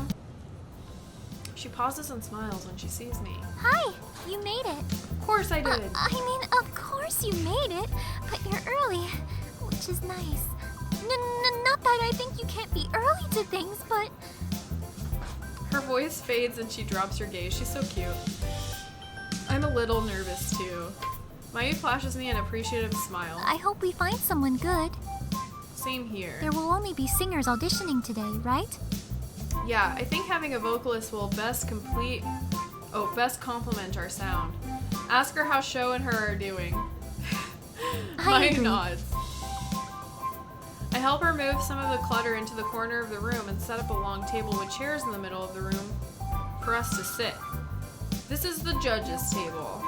Mayu sits at the table while I poke my head out in the hall. Will the first audition please enter the room? As I return to my seat, a short student with slicked back hair walks in. He's changed out of his uniform and his shirt hangs loosely over his small frame. I squint and get a better look and notice his shirt is decorated with all different types of footwear, sandals, flip-flops, etc. This is going to be interesting. Mayu's brow is furrowed and she wears a hesitant smile. She seems just as apprehensive as I am. Hello, what's your name? The boy wears a goofy grin. Hi, I'm Bill Hang. What are you going to sing today? She humps. She humps? What? Mayu and I glance at each other. This was a popular song back when we were kids. I nod. Whenever you're ready.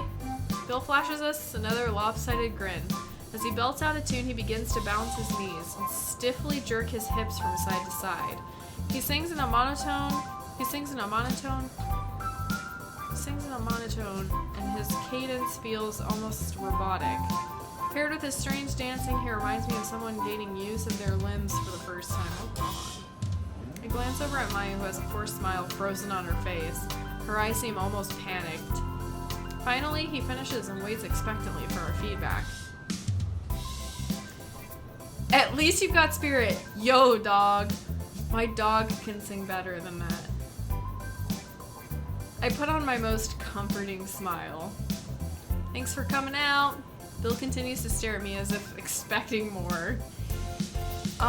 You had a great passion in your performance. Bill stares stoically as I give him my feedback, then looks expectantly at Mayu. She fidgets under his gaze as she tries to find something to say. Well, it was... You were very brave to sing in front of us, and I think it's great that you did. She nods, seemingly satisfied with her review. I'm about to dismiss him when someone else interrupts me. Excuse me, but are you in the wrong room? This audition is for singers. I'm not sure what you thought you were doing up there, but it certainly was not singing. Damn. Another student sits beside Mayu. He's wearing an ace uniform with teal stripes, so he isn't a pilot. Mayu merely glances over at the student, but otherwise doesn't react to his presence. Maybe he's one of her music friends. She must have asked him to sit in on our auditions and help us judge who would be a good fit. Despite the new guy's scathing comments, Bill doesn't seem fazed. I did my very best, and that's all I could have done. Why do they have English accents? I have no professional training, but I am very glad of my performance. Mayu smiles encouragingly. That's great. Thank you for coming by. Yeah, thanks. We'll be in touch. Mayu's friend crosses his arms and waits for Bill to leave. This is like Simon Cowell. Once Bill leaves, he is immediately replaced by another student. He's still in ace uniform, but contrastly, his long dark hair falls to mid-back and covers one eye. Hi, my name is Slasher, and I'll be singing an original song I wrote myself. Hi! He cuts Mayu off in the middle of her greeting and screams in a hoarse voice, oh god. Oh god. I scream over Slasher before my ears literally begin to bleed. Thank you! I think we've heard enough. Mayu's eyes are wider than I've ever seen, and she flinches every time Slasher belts out a word. Thanks. If you could please stop for a second. Her friend clamps his hands over his ears and cringes in pain. Stop, for the sake of our sanity. Slasher finally quiets down, but looks confused. Are you trying to turn us all into raving psychopaths? Because the only effect constant yelling has on me is making me angry. What? I haven't even gotten to the killing part yet. Here, listen. Slit in blood, it's an all! Mayu and I shout simultaneously. That is literally supposed to be some kind. I know, I saw his name after and I'm like, oh. Slasher pauses again. Mayu's friend looks like he's about to speak again, but we silence him with deaf glares. That's energetic. What the hell, dog? I think I've gone deaf. That was quite possibly the worst thing I've ever heard. I would say more, but I can't hear myself over the ringing in my ears. In response, Slasher opens his mouth, ready to belt out another line. Mayu immediately stops him. Wait! Your song is definitely very original, but it's not quite the direction we're going for this band. Whatever. You guys can't even begin to comprehend my genius. Alright, dude. Slasher turns on his heel and walks out of the room.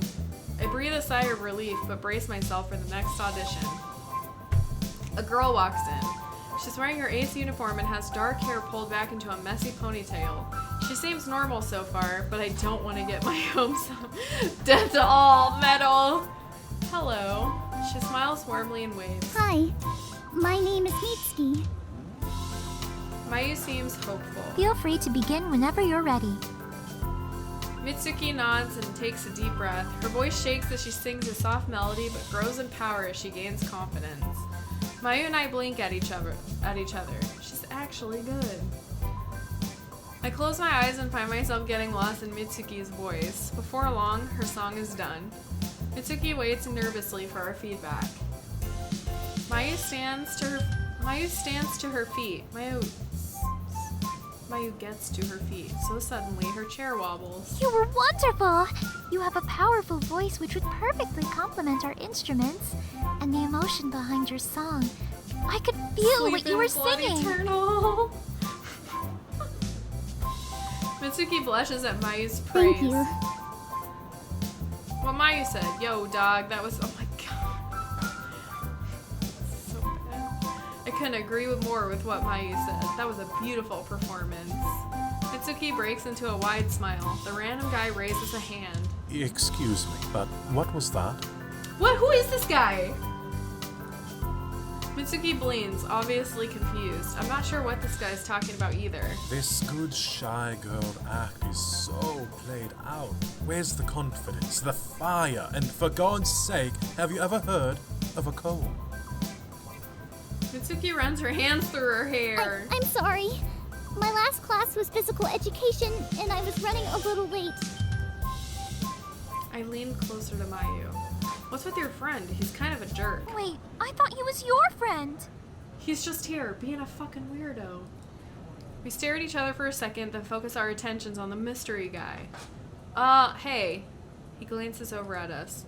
Who are you? Excuse me? He pulls a face of disgust. How dare you? Don't you know who I am? No. Mayu shakes her head. The guy scoffs. Oh. Clearly, I have made a terrible mistake. You peasants wouldn't know greatness if it bit you in the ass. Damn! With a loud sniff of disdain, he swagaliciously exits the classroom. Awkward. So, did I pass? Yes, we'd love for you to join the band. Really? Yes, absolutely. We have your information, so we'll let you know when. Thank you. Oh, damn it! Yes, I didn't mean to I'll do be that. there. Okay, thank you again. Grinning from ear to ear, Mitsuki practically skips out of the room. Is it strange that I feel kind of nervous? Those are some pretty rich peasants, right? How come? I don't know. I'm really excited. I'm already getting ideas for new pieces that will incorporate her voice. So, I don't know why I'm so nervous. It's probably because after how bad those previous auditions were, you're hoping this one good audition isn't a fluke. Maybe. She smiles at me. We should probably clean up. I think our reserved time is running out. After Mayu and I clean up the music room, we part ways so she can go to class. I can't wait to see what kind of music the three of us will create together.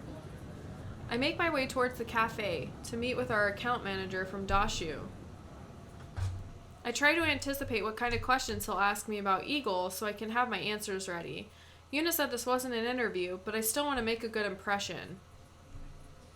As I enter the cafe, I sweep my gaze across the room and spot a man wearing a Dashu jacket. That must be him. Yang! What is this? It's a visual novel called Ace Academy, and it is about boobies. Will you have time for a band though, Septila, seeing as you will be pretty busy waiting on Yuuna, hand and foot? Right. After ordering a cup of coffee, I walk over to greet him. Hello.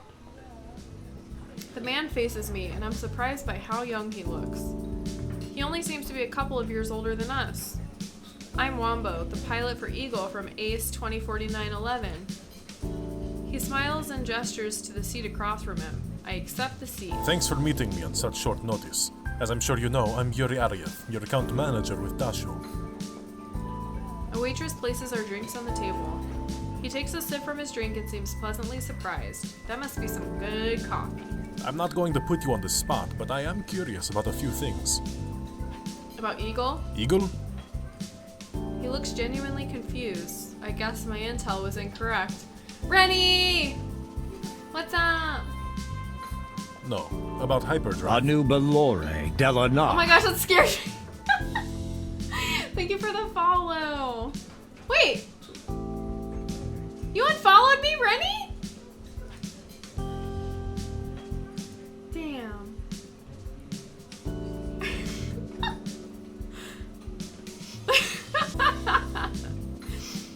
Hyperdrive? That was the team I played for at CINY. Looks like Yuri did his homework on me. Sure, ask away. Someone wants the inside scoop.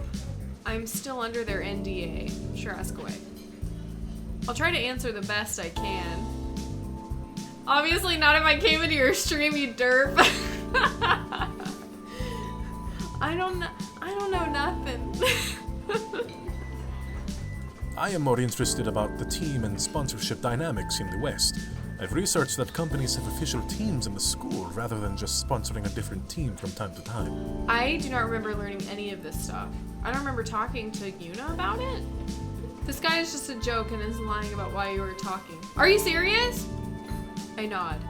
That's right. Hyperdrive is an S-ranked division team at CINY. That's quite the accomplishment. I can see why you transferred into ACE with a history like that. Hard work paid off. I'm a natural. I was just their primary backup. I honestly do not remember.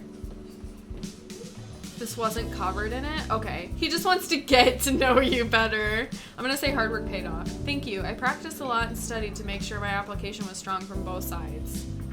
Yuri seems pleased by my answer. What were your teammates like? Hyperdrive had about 20 Damn! Okay, so like I was under the impression that it was just like a group of students, like a small group, like how like the team we're on now, and then you just like compete as a team. Like I didn't even think of strings, like first string, second string. I didn't even think of anything like that. Hyperdrive had about 20 pilots on the team. I didn't know all of them well, but I made a few friends. Yuri takes another sip from his coffee. Ah, yes. I've heard the official company teams tend to recruit purely from an efficiency and winning standpoint. There's even internal competition within the team to see who are the strongest pilots. I nod. Which means your solo rank must have been strong if you were the primary backup after the starting four. Yeah, although I can't say everyone was pleased with the first year being a primary backup. Yuri chuckles. I take it the more senior members of the team weren't pleased. Yep, because of that, most of the people I considered to be close were other first years. But some of the seniors who were already on the starting lineup would help me train. Sounds like there was a very split dynamic among the team, which is not surprising given how large it is. It's hard to foster close camaraderie when everyone competes for the same spots. There were definitely a lot of cliques that formed within the group. I tried to stay away from any drama, and was just focused on bringing up my rank. How well do you think that model works compared to the model here? So they can only have 4 compete at a time? What in the hell is the point of having 20 pilots on one team? Do you actually fly anything? Not fly. It's, you operate these gears. Like, I've had 2 fights so far, and it's basically like you get in your own little transformer and you fight other transformers. Stay away from drama, lol. How well do you think that model works compared to the model here? I pause. The pressures are different, but I do believe smaller teams make more efficient teams. What is the point of having 20 pilots? 20 people do you use for different comps? You think? But if there are 4 main ones, then, like, do they just have, like, 5 strings? Like, waiting? Like, oh, if someone gets sick, then they've got, like, 4 of each, like, a backup 1, and then 5 understudies or 5 strings to, like, take the other's place. That would be crazy. 4 pilots competing, other 16s playing Battlefield in the back. Yeah, it's like, what? How like, do they rotate? Like, how would they all stay in practice? There's no way that 4 pilots, 4 like certain pilots would get sick, allowing like the 5th string pilot to actually go in and compete. That sounds completely inefficient. Maybe that's just me. That's weird in my opinion. You're more invested in your personal training and development, not because there is a looming pressure that someone is just a number away from replacing you. Okay. But because you're an important member of your team. And of course, you end up fostering closer relationships with your teammates. I don't think they are teams inside of teams. It's more like the top 4 of the team play. Like they just like play and compete. You need to have many romantic options. Oh my god. But the whole sponsorship process here is incredibly imbalanced. Yuri nods understandingly. Honestly, I'm grateful you agreed to sponsor us. We were rejected a few times before, and Yuuna was really disappointed by how unwilling most companies were to consider us. Your team at ACE is a little unique. Even though you guys are an S-ranked division team, because you're a new team with no history of performance, you're also considered high risk. High risk? Yeah, it's hard to gauge whether your team is a strong up-and-comer or if your entry into this division was a fluke. Most companies don't like that uncertainty. If that's the case, how come you decided to take that risk? He grinned. I know good talent when I see it. There's always, but like in a school setting, in like a college setting, there's always going to be new teams because kids eventually graduate and leave school. So even this little system doesn't make sense because it's like, once you're graduated, like you're obviously like no longer on a team. I assume it's like college based and then maybe like professional, like you play for your country, like Japan versus China or whatever. But it's like you switch teams, so obviously you switch sponsorships. So I don't understand even why the companies are hesitant about new teams with no experience, because it's like there's always going to be that. Solo mid or feed. This team was made this year. Yeah. If I had been too afraid to take risks, I never would have landed Yutai. When I signed him on, he was a new pilot, but already showed so much potential. He looks wistful. What happened to him was tragic. What happened to him? The least I could do is to help his sister, especially after seeing how his death affected her. Oh no, this is Yuna's sister. This is Yuna's brother. Wait, what happened? You don't know? He falters. You should probably talk to Yuuna. Oh no! An uncomfortable silence settles while we both sip at our drinks. Once he downs the last of his coffee, he checks his phone, then smiles politely. I have to run to another meeting. Thanks again for stopping in to chat with me, and I'm sure we'll see each other soon. Thanks, it was nice to meet you. I say goodbye and take another sip of my drink as I watch him leave. What happened to Yuna's brother? How come she never mentioned him to me? Questions race through my mind, but I clear them away as I finish my drink. I shouldn't drive myself crazy thinking about questions I don't have the answers to. The next time I see Yuuna, I'll ask. In the meantime, I still have time before I should go home. What should I do to clear my mind? Let's call Yuuna! I dial Yuna's number. Hello? Hey Yuuna, what are you up to this evening? I'm in the small auditorium in the drama center. Oh, is there a play? Not quite. I'm attending a class run by the improv club. You should come. Okay. That sounds like fun. I'll be right there. Great. See you soon.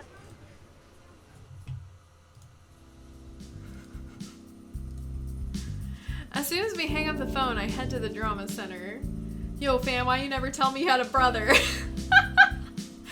We nosy. When I arrive, I spot Yuuna sitting towards the right of the room. As I head over, I run straight into someone. Why is this the same? This isn't no play auditorium for the improv club. This is a computer lab. Why haven't you abandoned Good Girl and had a fling with French Girl yet? This is the run that I'm going to do with Yuuna. I kind of want to actually play it with a run for like each girl, because apparently like every girl has its own path, and I kind of want to like play through it and see, not on stream because that would take far too long, but I'm sorry. Don't worry about it. Wait a minute. Hey, I know you. Aren't you the instructor for the cooking club? You teach improv too? He laughs. No, that's my twin brother. Oh, I see. Anyway, have a seat. We are about to get started. You can't tell because they're just black figures, so they're just black silhouettes, so it's like they all look the same to me. He marches to the front of the room while I sit beside Yuuna. She smiles in acknowledgement. The auditorium has about 30 people. Although I'd never considered improv before, I suppose it's something that a lot of people are interested in. Welcome to improv! I took improv in high school, and I was horrible at it. For those of us new to this group, improv is live acting. Everything is made up in the moment. Plot, character, dialogue, everything. Every performance is unique and cannot be recreated in exactly the same way.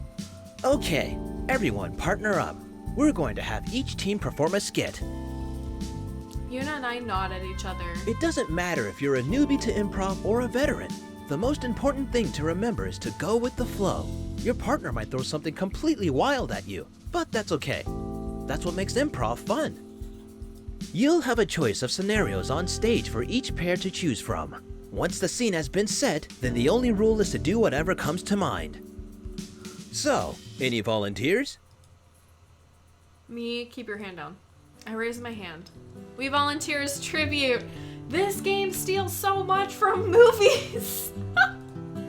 Yuuna is startled but doesn't object. Wonderful. Come on up then. Are you ready? She seems nervous but nods. As ready as I'll ever be, I guess.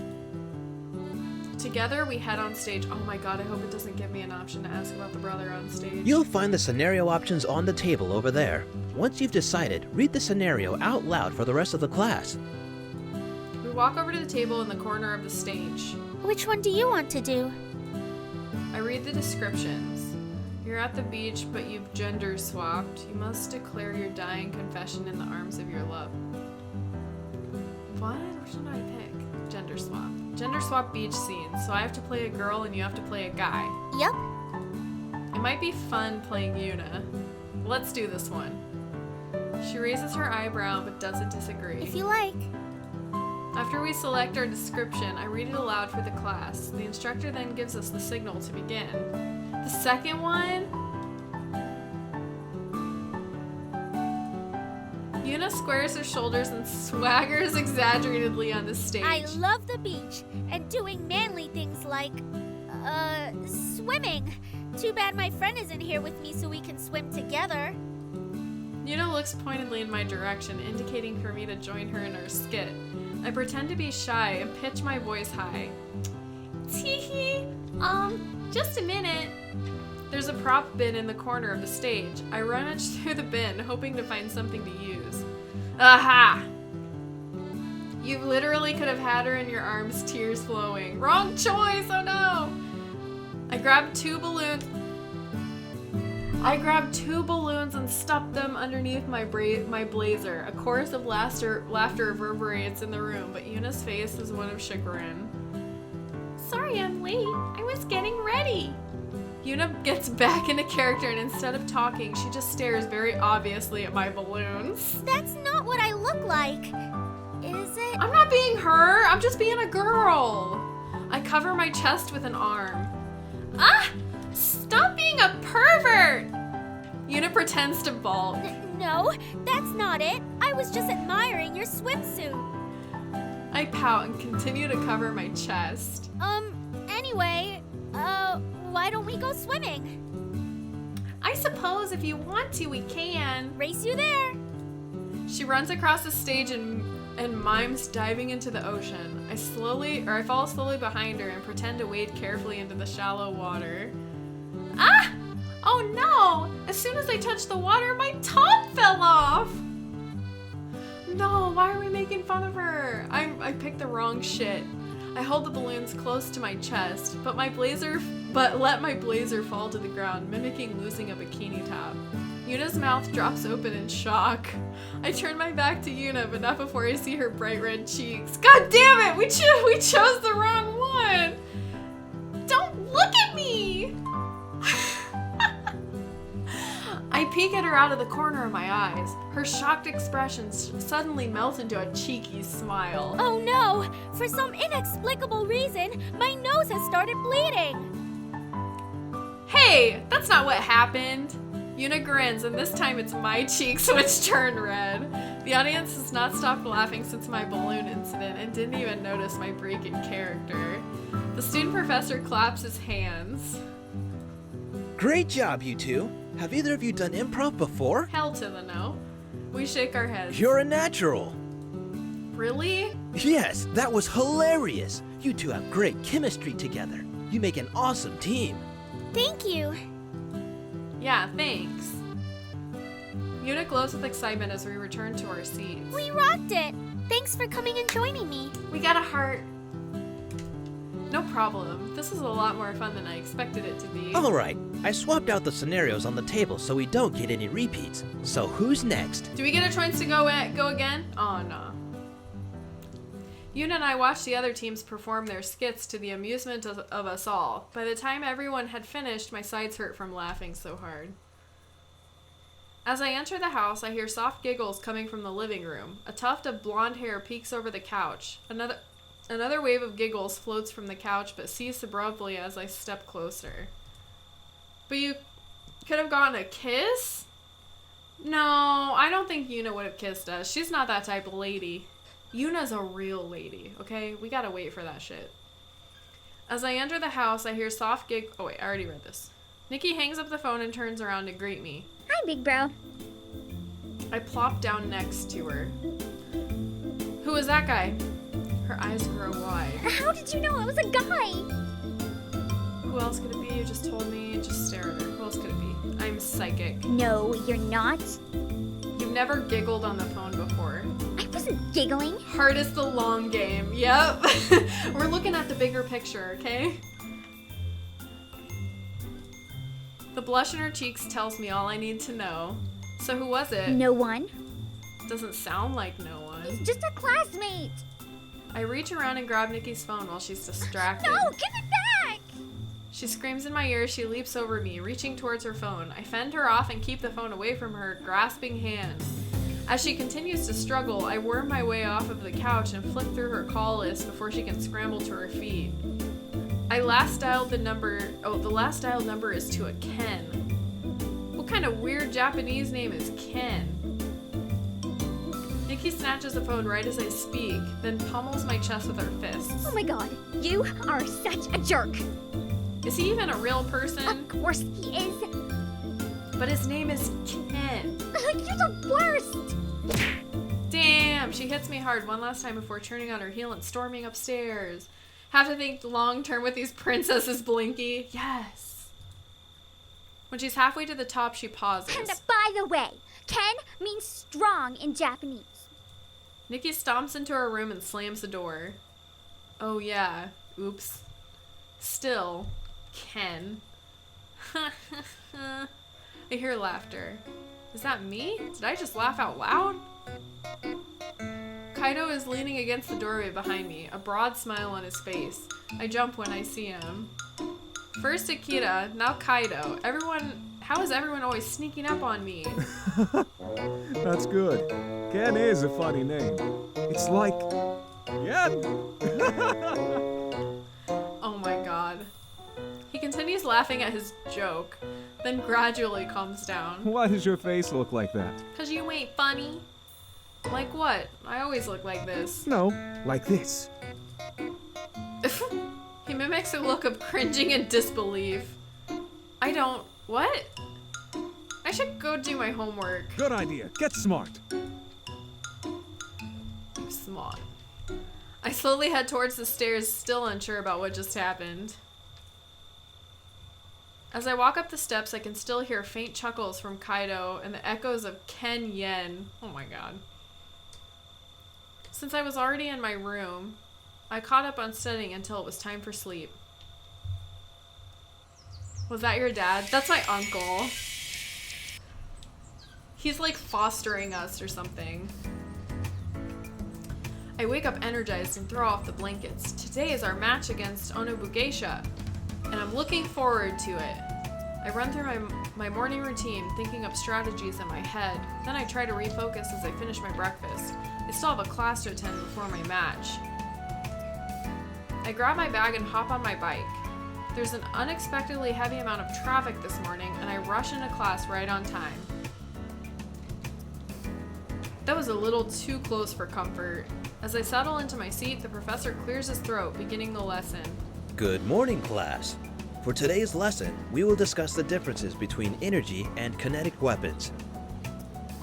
Sounds interesting. Let's first review the two defensive mechanisms of a gear, the shield and hull. These are usually what I have to like listen to and like have a test over later. MC's dad is Rip. Oh, is he? I don't remember. I don't remember like what I don't remember. I remember coming in and like him telling us like what happened to him and his wife, but I don't remember ever talking about like, oh, and they like had their little moment of like mom and dad's, and like Nikki got all sad. Okay, I remember now. The hull is the physical gear. The shield is a virtually invisible barrier generated by using the core's energy. The strength of the shield varies greatly depending on the core, shield generator, and power allocation settings. Energy and kinetic weapons are meant to target opposite defenses.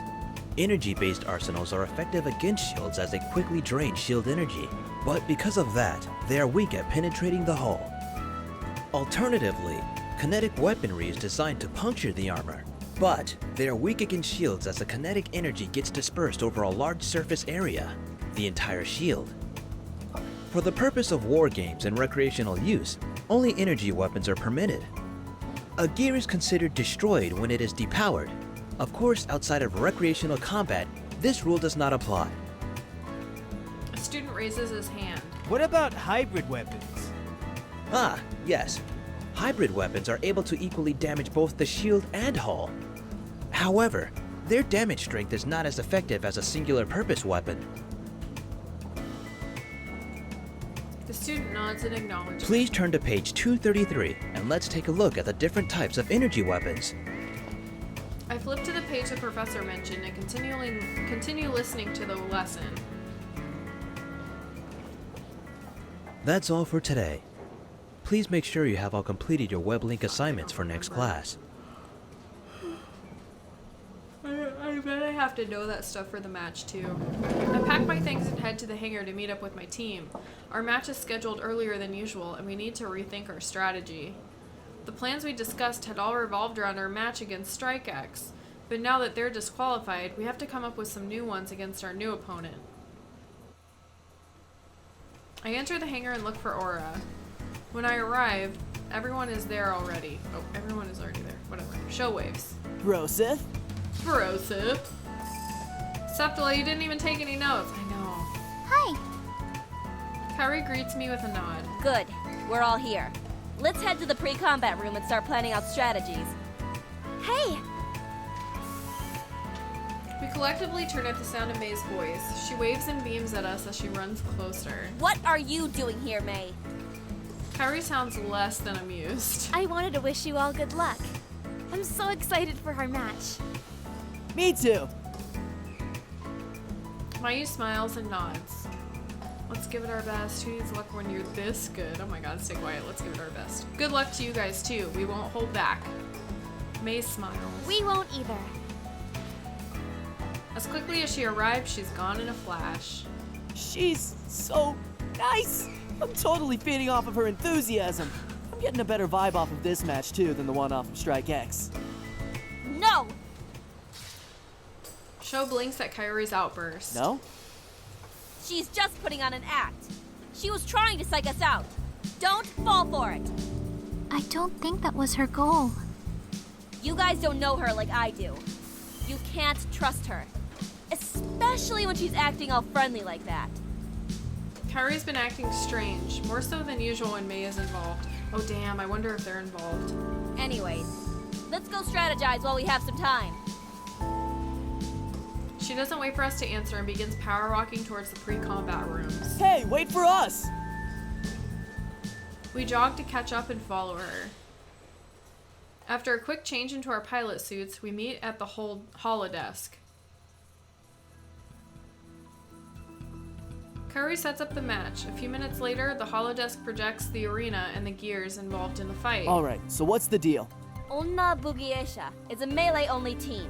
It will be important to pay attention to our positioning and maintain a safe distance. We've had close combat teams in the past. Claw of the Wild comes to mind from a few weeks ago. Mayu is focused on the holodesk and takes a serious tone. Claw of the Wild was a melee-centric team, but their gears were knitted to perform a hybrid role. Based on Onna Bugesha's data, their gears are all custom-tailored for high bursts of speed and close combat engagements. We would benefit greatly from keeping a distance. If we play defensively, it will force them to chase us, and we can wear them down before going on the offense. What do you think, Brosif? Agreed, range is key. Let's go for a Super Smash Melee Brawl. If they have no ranged weaponry, we should do as much damage from afar as we can. Whittling them down before fully engaging will give us the advantage. Sounds good to me. Mayu and Kairi both nod. Okay, well, we can all go range, but Aura can't. The team looks at Kaori. I'll engage May head on and keep her out of the fight. That kinda goes against our plan. To my surprise, Kaori grits her teeth and bites back a retort. She studies the holodesk for a little too long, then sighs. I guess I don't have much of a choice. I'll hang back with you guys and intercept if one of the enemy gears manages to break through. Mayu nods. I think that would be best. Okay, let's recap. We'll play it from a distance and keep baiting their team. Since Mayu is our best shot, we'll keep her well protected and follow her lead. Kaori looks right at me. She finally looks more focused than I've seen her all week. You and Sho can play aggressively if we take the lead. I will intercept whoever reaches Mayu, if they even manage to. Got it? Got it. We all nod. The tension is palpable. Even though Kaori is always serious, her tone is more aggressive than usual. We have a rare opportunity to really boost our MMR, and we can't throw this chance away. There's absolutely no way we can lose to May. Damn. This is like a rivalry or like a breakup gone wrong. That almost sounded like a threat. I nod a little uneasily and glance at Sho and Mayu, whose faces mirror my thoughts. Kaori turns back to the holodesk and uploads our plans as we wait in silence. A loud beep announces the match. I mutter under my breath. Saved by the beep. Sho and Mayu seem equally relieved. Just make sure you guys stay focused. Of course.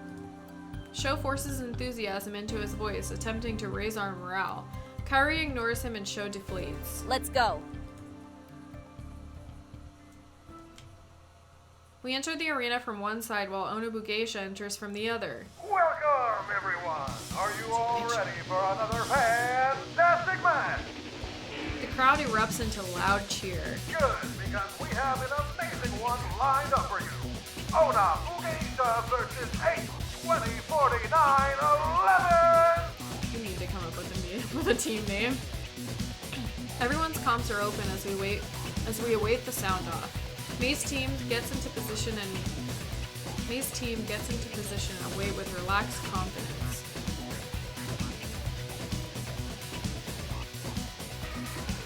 As we also get into formation, the tension I felt from before intensifies.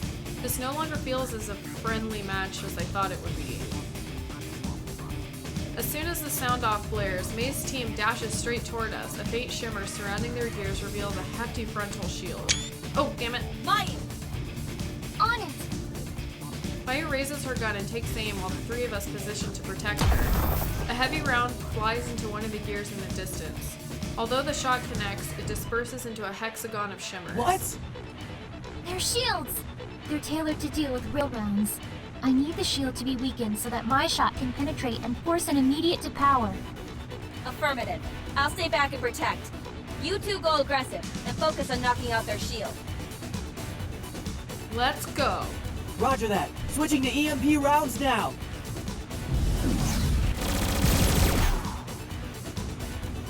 Sho and I boost forward, spraying a hail of energy rounds. The enemy team takes evasive maneuvers. May breaks away while the other three continue racing towards Mayu. Oh, I thought she was about to die.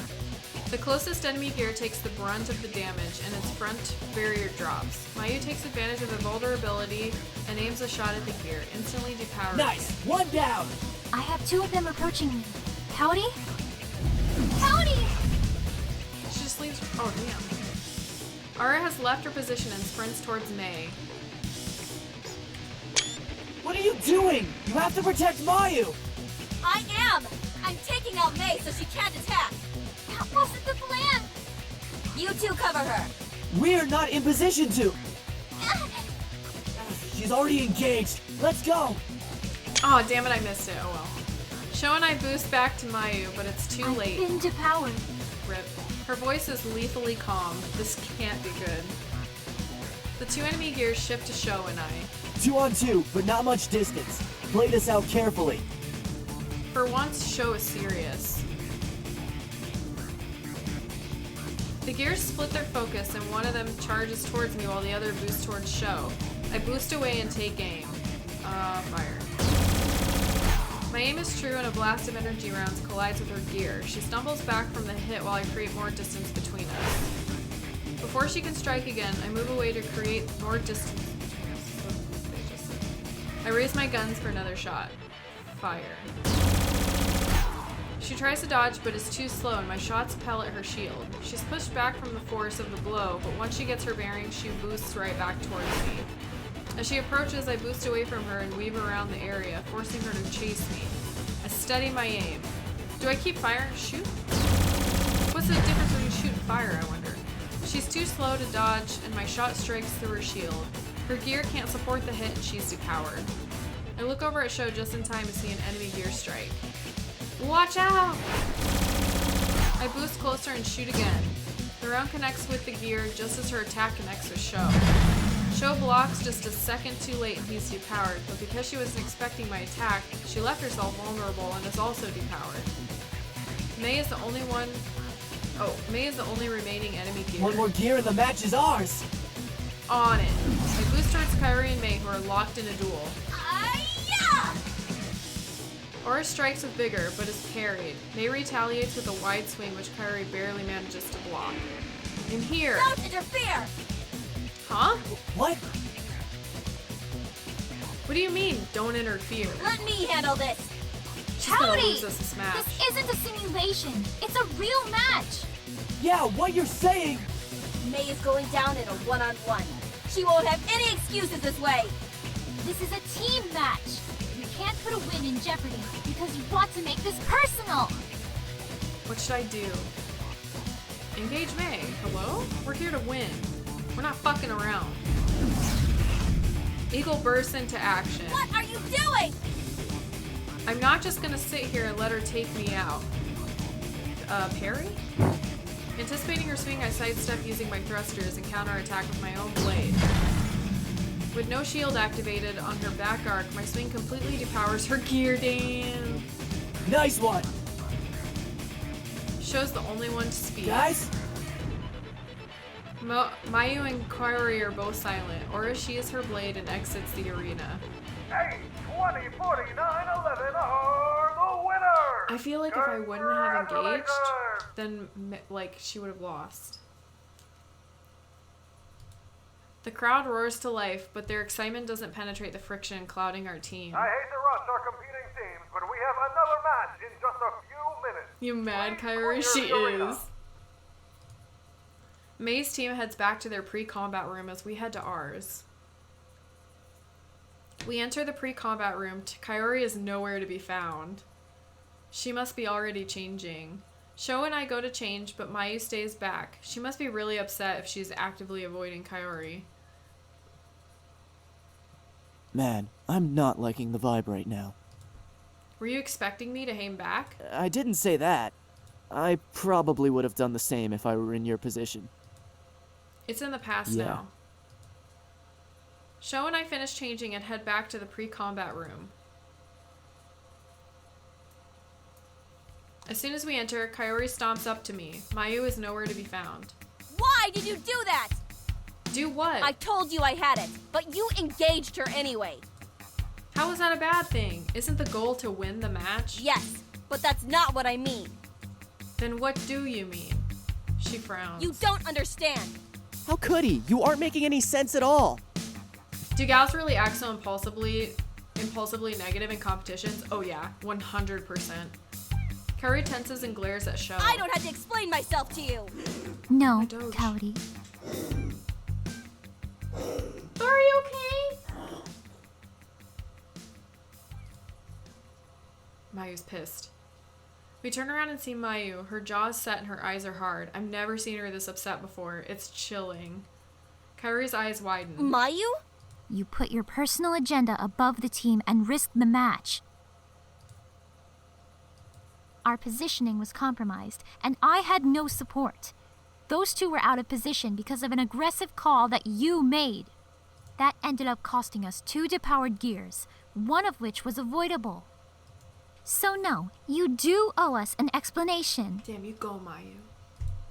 Her voice is calm but severe. Mayu's ice is a lot more unnerving than any of Kaori's fiery outbursts. This is getting out of control. Back off. We're waiting for an answer. Mayu has a point. Sho nods and we all look at Kaori. Kaori looks between the three of us, then sighs. I get it. I made a mistake. But I can't be expected to always make the perfect calls. She can't be the team captain then. We don't expect that from you either. but when you start throwing the blame around... I'm sorry, okay? That didn't sound sincere. It would help if you meant it. Kairi clenches her hands into fists. I said I'm sorry! I messed up. It was my fault. Blame me. What else do you want? Let's drop it. She said sorry already. Sho crosses his arms but nods. At least Mayu seems to have returned to a normal demeanor. Okay. We usually celebrate as a team after a win, but I get the feeling that won't happen this time. I'm on Kairi's side. Bitch had it coming. Girls beat and bash each other over for Facebook messages, dude. Yeah, it's like women are horribly competitive, especially like when jealousy is involved. Another like with like another guy or like money or whatever. Like horribly competitive and horribly hateful. Horribly hateful. We usually celebrate... Oh wait, I already read that. After picking up our stuff, we exit the pre-combat room. Mia's waiting for us outside, leaning against the door. Hey guys! Congratulations on the win! I glance at May, barely registering her presence. I'm too wrapped up with what happened in the pre-combat room.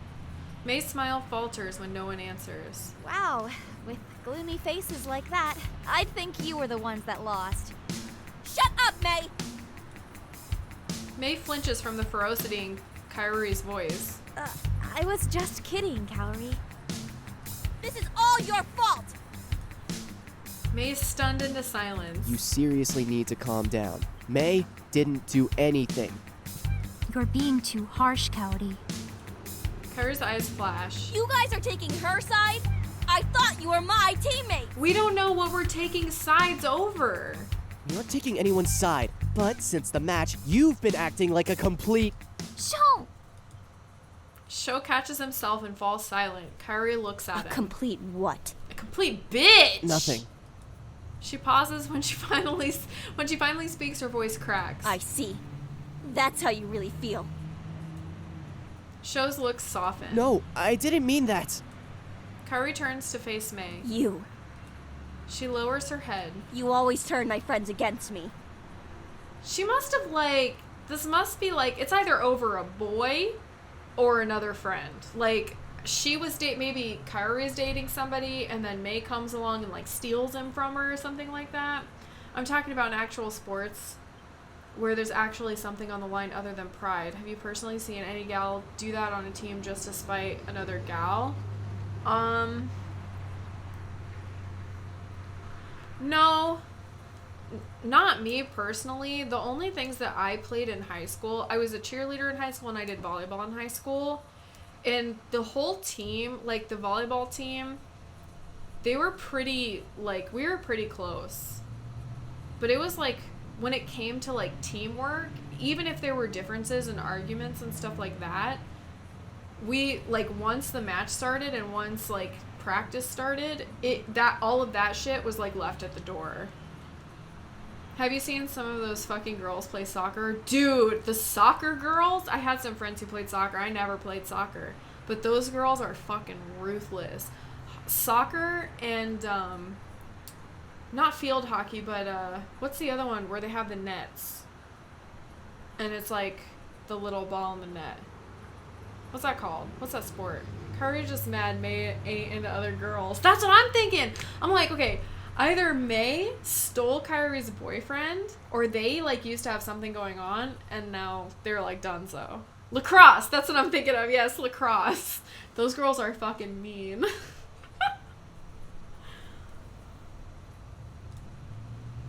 She spins on her heel and walks away. When she thinks she's out of eyesight, she starts running. Oh. Kaori! Kairi disappears. I'm guessing it's about a boy though, since this girl is more oh no, I still want to be friends with you. I still like you. I'm guessing it's over a boy.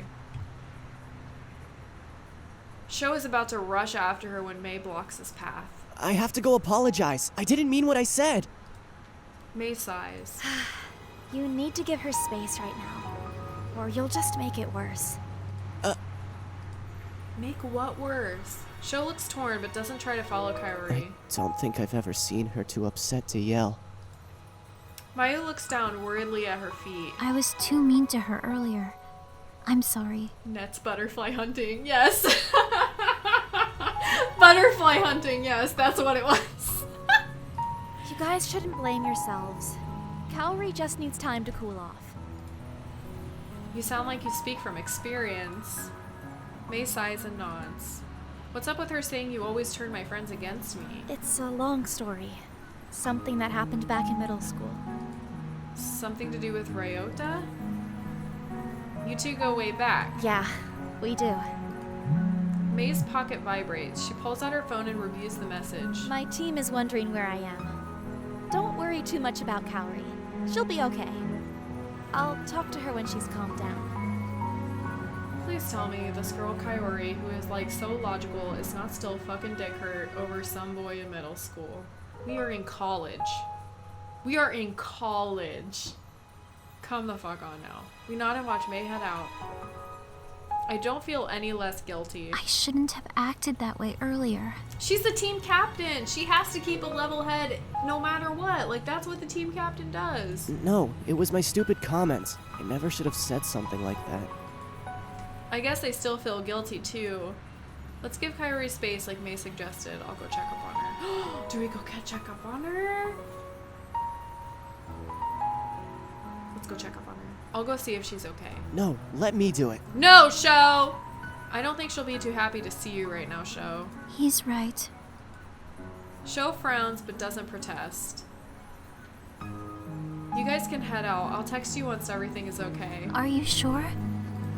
Don't poke that bear. We're poking it. Yeah, there's no point in you guys just standing around here. Let us know if we can help. Alrighty.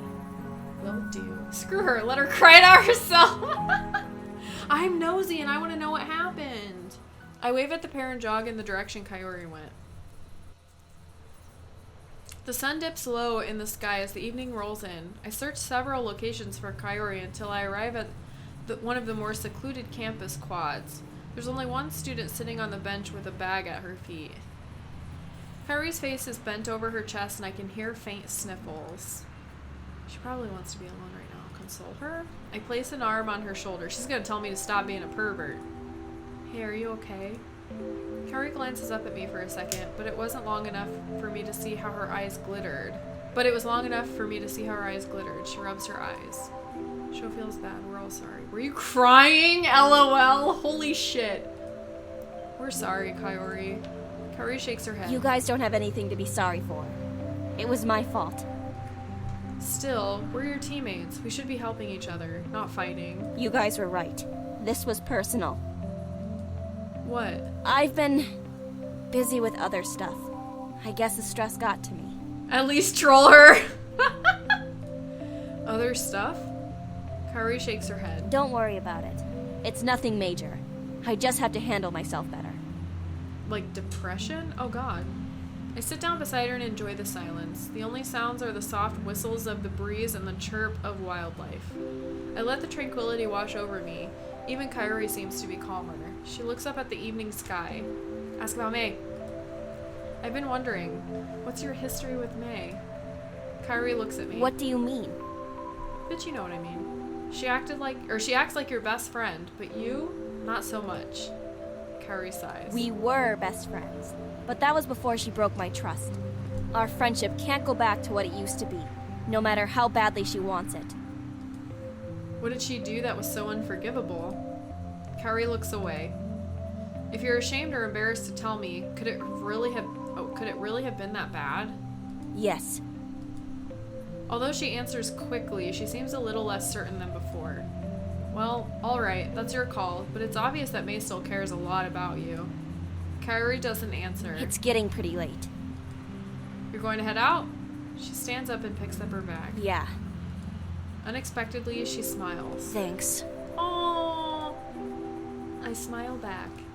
No problem. Want me to walk you back to your dorm? Yeah, baby girl. I'm okay. Alright, have a good evening. You too. Were you crying? LOL. That would have been horrible. After she disappears around the corner, I head back to my bike. That would have been so sad. The entire ride home, I run through the events leading up to Kaori's departure and our conversation afterwards. I'm just glad everything worked out okay. The house is quiet when I arrive home. I'm a little relieved as I'm exhausted, so I head straight to the bed and fall asleep.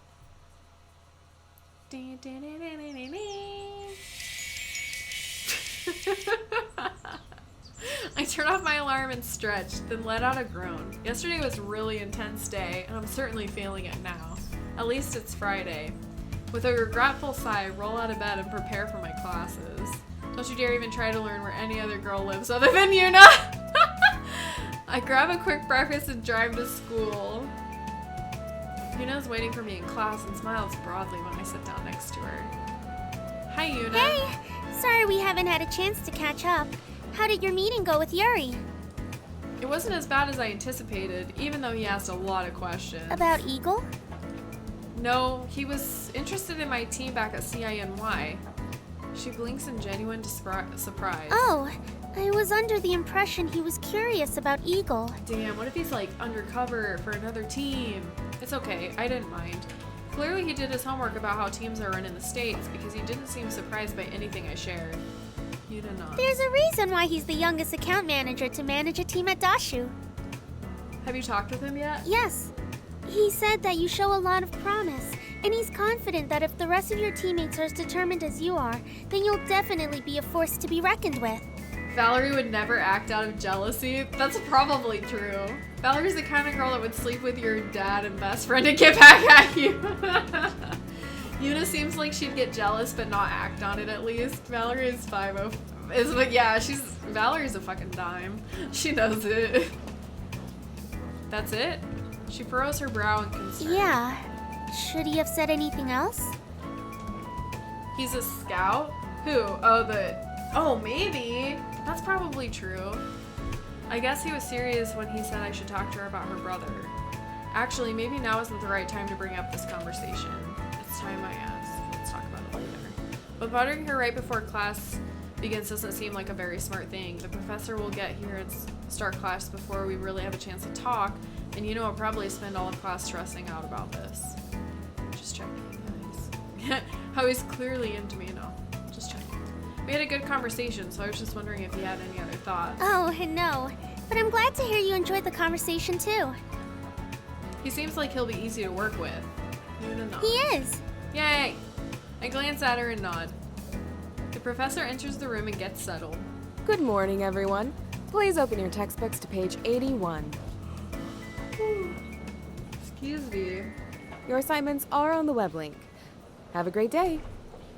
I used to have a huge problem with jealousy, like with my ex, because, he cheated. So that was, like, bad. But, I was, like, it never got to the point where I, like, acted out on it. Yuuna and I pack up our things and walk out of the class together. You got a driller. You got a griller and demand answers and demand satisfaction. Oh my gosh. Do you have another class to go to? No, but I have to meet my physiotherapy professor. I'm a TA for his class. I didn't know you were a TA. Yep. I don't usually help out in his Friday classes, but he's holding exams today, so I need to be there. Do you have any other classes? No, but I'm kind of hungry. I'll grab lunch in the pilot's lounge. Her face lights up. Oh, you're lucky. They're supposed to have really good food. I grin. They do. And they even have burgers! Yuna's eyes grow wide. Are they better than the ones we had? No, nothing's better than what we had. A million times yes. I gaze gently into her eyes. Nothing can compare to what we had. She gives me a strange look. Okay. Yuuna pouts. Aw, I wish I could try them. Maybe I'll smuggle one out for you. Really? I'm taken aback by her hopeful gaze. I guess if they have them, I will. They don't have them every day. She beams. That would be great. Yuuna checks the time. Oops, I'm going to be late. I'll see you later. Woo! Oh, I'm getting sleepy. I wave as she dashes off.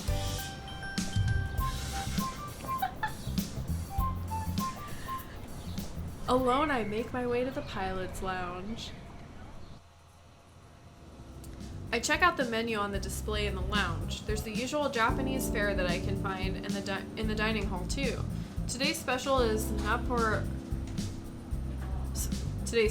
fucking spaghetti. That's what it is. Popularly known as ketchup spaghetti. The bartender approaches me and waits expectantly. Order spaghetti. Choose something safe. I think I lost my appetite. I'll take another look at their regular bento.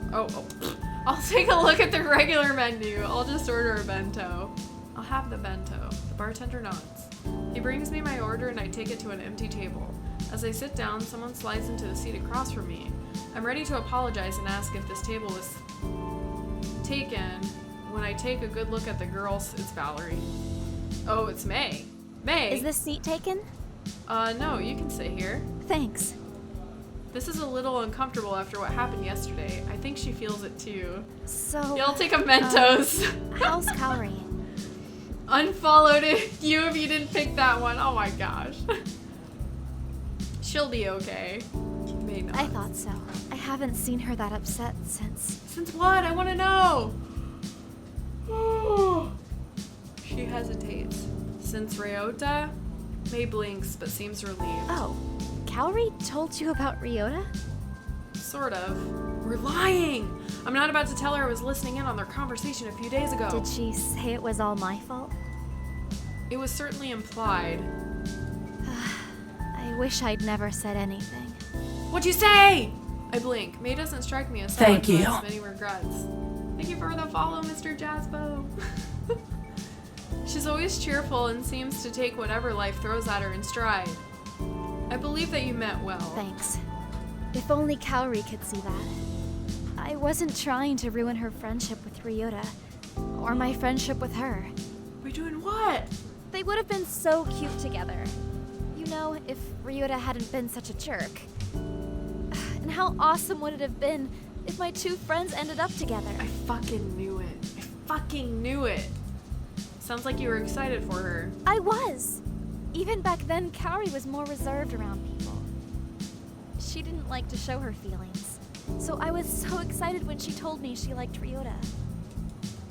If he was such a jerk, why were you friends with him? He wasn't always like that. Honestly, I don't know why he exploded the way he did. We used to do everything together. His family even took us on their vacations. I knew him back in elementary school when he still had huge glasses and would tell goofy jokes that were too smart to be funny. Kids used to pick on him a lot. So we entered middle school and he worked hard to change his image. He lost the glasses and became more serious. The more I think about it, the more I think he stuck with us out of obligation, rather than true feeling. We were his only friends for a long time, until he hit his growth spurt. Then all the girls were suddenly interested. May looks thoughtful. May is the unattainable girl. Yeah, I think so too. I think it was when the other girls started to notice him that Kaori liked him too. Do you still keep in touch with them? Of course not. She hits the table for emphasis. I told him all that stuff in confidence, thinking maybe it would give him a push to make a move. Well, he made a move, all right. He went out of his way to hurt Kaori. What kind of friend is that? That's not a person I want to associate with. It's just frustrating that Kaori would lump me into the same category as him. I mean, if you told him her secret, that sounds like her. This explains so much. Why even bother? Thank you, May. Huh? For what? I finally understand why Kaori acts so Kaori-like. You think I turned her into that? It makes sense. She's withdrawn, quick to make judgments, stubborn. She's sort of always been like that, I think. She's always been stubborn, at least. If it's been so long, why do you still try so hard with her? May looks at me as if I sprouted a third arm. She's my friend. Is she, though? So what you're saying is it's your fault, May. I left her alone for a while so she could cool off. And I admit, I was angry at her for a long time, too. saw her withdraw completely. No one should be alone. I know she hasn't forgiven me yet, but she will. I don't know, girl. She's held on to this grudge from middle school to college. Course change. How can you be so sure? It might take her a little longer, but in the end, Kaori always sees reason. This girl is in full-on denial. Mei is completely confident that Kaori will forgive her. That must be how she can still act so familiarly with her, even though Kaori doesn't reciprocate those feelings. I have to admit, I kind of admire Mei for that. I don't. Anyway, since I really didn't get the chance to say it yesterday, congrats on your win. Oh, thanks. I blink. Oh, thanks. Oh, But hey. don't get used to it. Ana Bugeisha has a lot of practicing to do. Tame the savage It won't be that beast. easy the next time we battle. You call that easy? You're still gonna lose. This is a good fight. If the next batch we have is half as good as this one we just had, I'll be satisfied. Then reveal you're actually the dude she liked and dunk on her again. Oh my god, that would be horrible. Don't worry. Us girls won't be going down easy. From the corner of my eye, I spot Kaori and Sho enter the pilot's lounge. Sho's still alive and in one piece. They must have worked things out with each other. That's a relief. Kaori searches the room and briefly makes eye contact with me before glancing away. Then, to my surprise, she walks over to us. Sho follows. Mei is just as surprised when Kaori and Sho sit with us. What's going on, Brosif? Nothing much. Where's Mayu? Class. I look over at Kaori. Hey, Kaori. Hi. She looks sideways at Mei. Hi, Mei. Mei doesn't react right away. Then squeals in delight and throws her arms around Kaori. Hi! Mei! Stop it! Kaori pulls away in a huff while Mei laughs. The four of us continue to chat together. The tensions felt from yesterday are completely gone, as if the day never happened. Mei even got Kaori to laugh. Eventually, we all go our separate ways as everyone heads to their class or other obligations. I still have some free time. I receive an incoming call from Mayu. Hey, Mayu. Hi. I hope you don't think this is weird, but would you want to go to the comic book store with me? Oh, is there one on campus? No, it's in town. My next class was canceled, so I'm done for the day. Do you have class? No, I'm done too. She seems relieved. Great! I pre-ordered the new series of Boundless Stratus, and it's ready for pickup. I don't like going alone because the guys there a bit overbearing. They're always trying to chat, and they keep asking me to play games and stuff. But it feels weird. Sho's not into comics, and he also thinks I'm overreacting. I would just feel more comfortable having you there with me. Aww. Bros before host Septimus, she's stepping out on Sho with you. I know, right? So when are you making that Ace Academy theme your ringtone? Dude, I was actually just thinking about that. Sure, I'll go with you. How are you planning to get there? Actually, I bet I can find it. There's an app called Zedge that I use for this kind of thing. I don't remember exactly where I put it.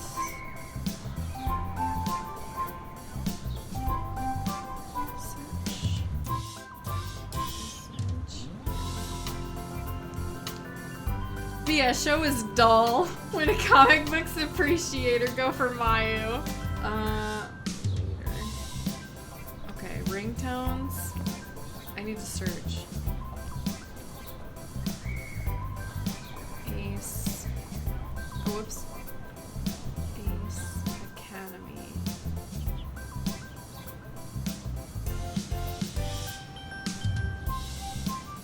Oh wait, I don't think there's anything. What? Okay, that's definitely not it.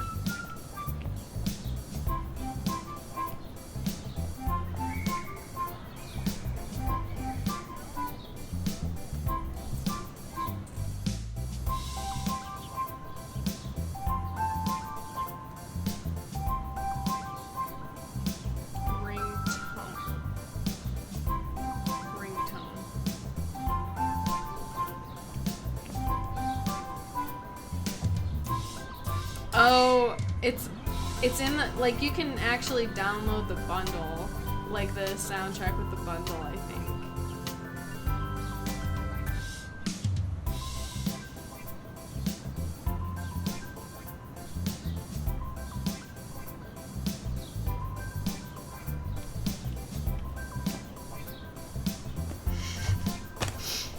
That sounded like an exact copy. I think that if I wanted to get it, I'd have to, like, get it from the actual OST. By bus.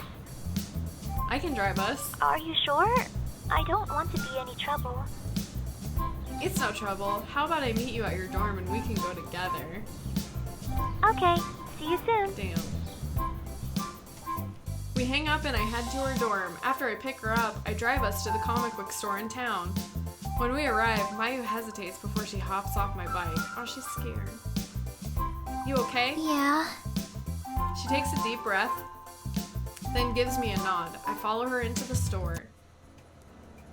As soon as we walk in, my mouth falls agape in wonder. Every staff member in the store is beyond attractive. Is that a prerequisite for working here? As I continue to look around, the patrons are all on the same level as the staff. The women have beautiful smiles and shapely curves which turn into legs that go on for days. They smile at me as we walk past. The men are all tall with broad shoulders, and I can see the faint outlines of muscles under their shirts. I train pretty hard myself, so I don't feel out of place among these patrons here.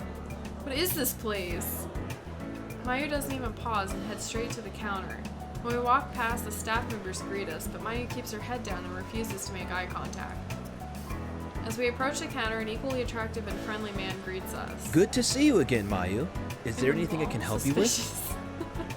Hi, I got an email saying my pre-order for Boundless Stratus has arrived. I don't think we had any copies yet, but I'll double check in the back stockroom for you. Damn, someone emailed her early to get her. In the meantime, you and your friend should have a look around. After flashing us a handsome smile, he heads into the back room. Do you want to take a look at their manga? Sure. Mayu leads me through the section and I browse the titles. Hey, they even have copies of Ninja Ranger. I wonder if Kaori's ever read the mangas or just watched the anime. Are you a big manga fan? I read some. A title catches my eye and I enthusiastically grab the book off the shelf. Oh hey, I remember this. Did you ever read this one? I hold the book out to Maya while she examines the cover. She furrows her brows and slowly shakes her head. No. Manga? Do I look like a casual? I think manga is for like more hardcore people. Really? It was super popular when we were in middle school. At least it was in the States. What's it about? The main character and his family had to return home to take care of a sick grandfather who passes on a protective charm for the main character. At his first day in his new high school, he gets into a fight and accidentally activates the charm, which turns out to be a cat spirit demon girl. Holy shit. Once activated, the cat girl swears to protect the main character and disguises herself as another student at his school. This causes all sorts of hilarious scenarios between her and the other girls in his class. Kind of reminds me of Face Day Night. Funimation for life. Yes. That doesn't sound very familiar. I shrug. It's really silly, but it was fun at the time. Which character was your favorite? The shy girl, the fiery girl, the nice girl, the flirty girl, the nice girl. I like the girl who was always nice and polite. She was always trying to help because she's very caring. How does one tell one is not a filthy casual manga scum blankie by looks alone? You're right. She does sound nice. Anyway, I can't believe they still have it. I put the book back on the shelf. What else do you read besides Boundless Stratus? Oh, I like Evangelion and Gundam too. Gumden, not Gundam. I'm beginning to see a trend here. She blinks. What do you mean? Well, all of the mangas you mentioned have giant robot battles. Mayu's cheeks tinge pink. I mean, I do come from a long line of pilots. It's only natural that I gravitate towards those type of manga too. You haven't read any other types? No. Father wasn't very fond of manga to begin with. The only reason he let me read the ones I did was because they were sort of relevant to my studies. The only manga I started reading and I never finished it, and I can't remember what it was about, but it was one that my ex turned me on to. And it was about a girl who had split personalities, and the main character falls in love with one of the personalities. I can't remember what it's called though. Her voice lowers into a mumble. And because he didn't know about most of them. Rip. She stares at the ground and shuffles her feet when she catches my grin. Who knew Mayu had a rebellious side? Let's find a manga that you'd like that's not gear related. Okay. As we both peruse the shelves, one of the gorgeous men nearby politely greets us. Excuse me, I couldn't help but overhear you're looking for a new manga. My sister just finished this one, and she loved it. Is this us right here? He hands Mayu a book with a girl and a flute. Maybe you'd like it. Mayu shifts from one foot to the other. Thanks, man. That's really nice of you. Thanks. No problem. Another man interjects. I highly recommend that one too. Although there are some parts later on that deal with some heavy subjects. Was it called RL? I don't remember.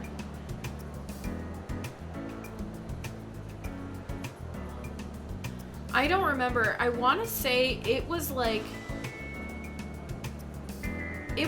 really weird because like one of the the main character was like trying to kill the other personality or something so he could like be with the personality that he loved. It was really strange. No, you have blonde hair. Oh yeah, that's right. Sounds like that demon one on Netflix, Rosario or whatever. I haven't watched any on Netflix. The only one I've watched on Netflix is Knights of Sidonia, which I really liked, and season 1 of Attack on Titan. I still have to start season 2, but I'm rewatching season 1. That's true. If you want something more lighthearted, you might want to check out that author's second title.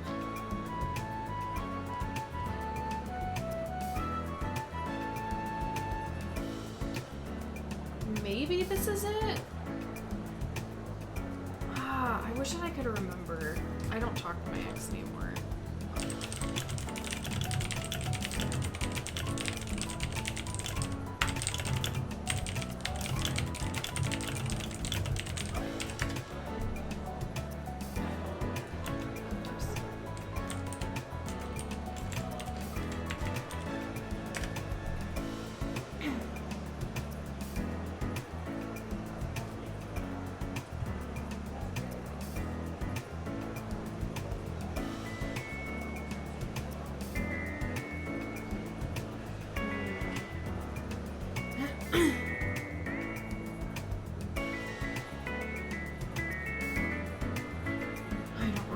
I don't even know if I would remember from like the title.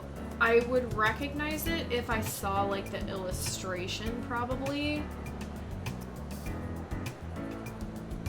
I don't remember.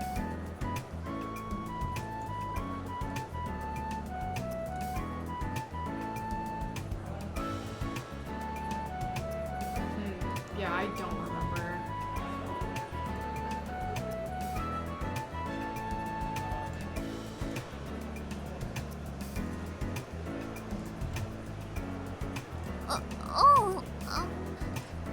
A third man joins the conversation. Oh, I've read that one. You're talking about the boy and alien pet, right? Sounds like a fully grown man. Yeah, that's the one. Why can't we all be friends? I'm actually not friends with any of my exes. That one is really funny. The two of them get into all sorts of shenanigans. Huh, I'll have to check that out too. Mayu stares helplessly at the crowd surrounding her as they continue to chat. I gently pull her aside and point to the book she's still clutched tightly in her hand. So what do you think? She takes a deep breath to relax, then scans the synopsis. It's about a girl who lands her dream role as the solo flutist in a symphony. But when her mother gets sick, she has to decide between her family and her passion. Actually, I think this would be very interesting. I grin. Mission accomplished. The man who originally suggested the title notices Mayu's interest in the book. I hope you enjoy it. Thanks. We part from the group who are still deep in discussion. Mayu breathes a sigh of relief. I'm glad you came with me. Hmm? Didn't you see what happened back there? That happens all the time. That's what Mayu meant by overbearing? They seemed like really cool guys to me. At least you got a new book out of it. She smiles at the title in her hand. True. Friends today, fiends tomorrow. After selecting a couple of titles for myself, I glance at Mayu. Let's go check on your pre-order. She nods happily. We head to the counter where the clerk is waiting for us. Here is your pre-order. Thanks! I place the books I picked up on the counter and hand over my card. I'd like to check these out, please. Oh yeah. I think she'd forgotten about the manga in her hand. She puts it on the counter. Let her pay for her own book. I pay for my purchases and Mayu pays for her manga. As we head towards the door, Mayu bumps into someone. These games are nothing like finding a girlfriend in real life. I'm sorry! No one knows that here. She looks up in surprise. May! I thought it was gonna be show. Hi, guys! I didn't know you liked to read manga. Oh, yeah. It's a secret pleasure of mine. Why is it secret? Really? May grins appreciatively. I can't read tonight. As one of the men walks past. So that's what she means by secret pleasure? At least I'm not the only one who sees this. Wait, this isn't real life? Mayu furrows her brow. View? It's inside a mall plaza. May raises an eyebrow. I understand her look all too well. How is Mayu not seeing this? Anyway, I've got some things to check out, so I'll see you later. She here for the dude. She here for the action.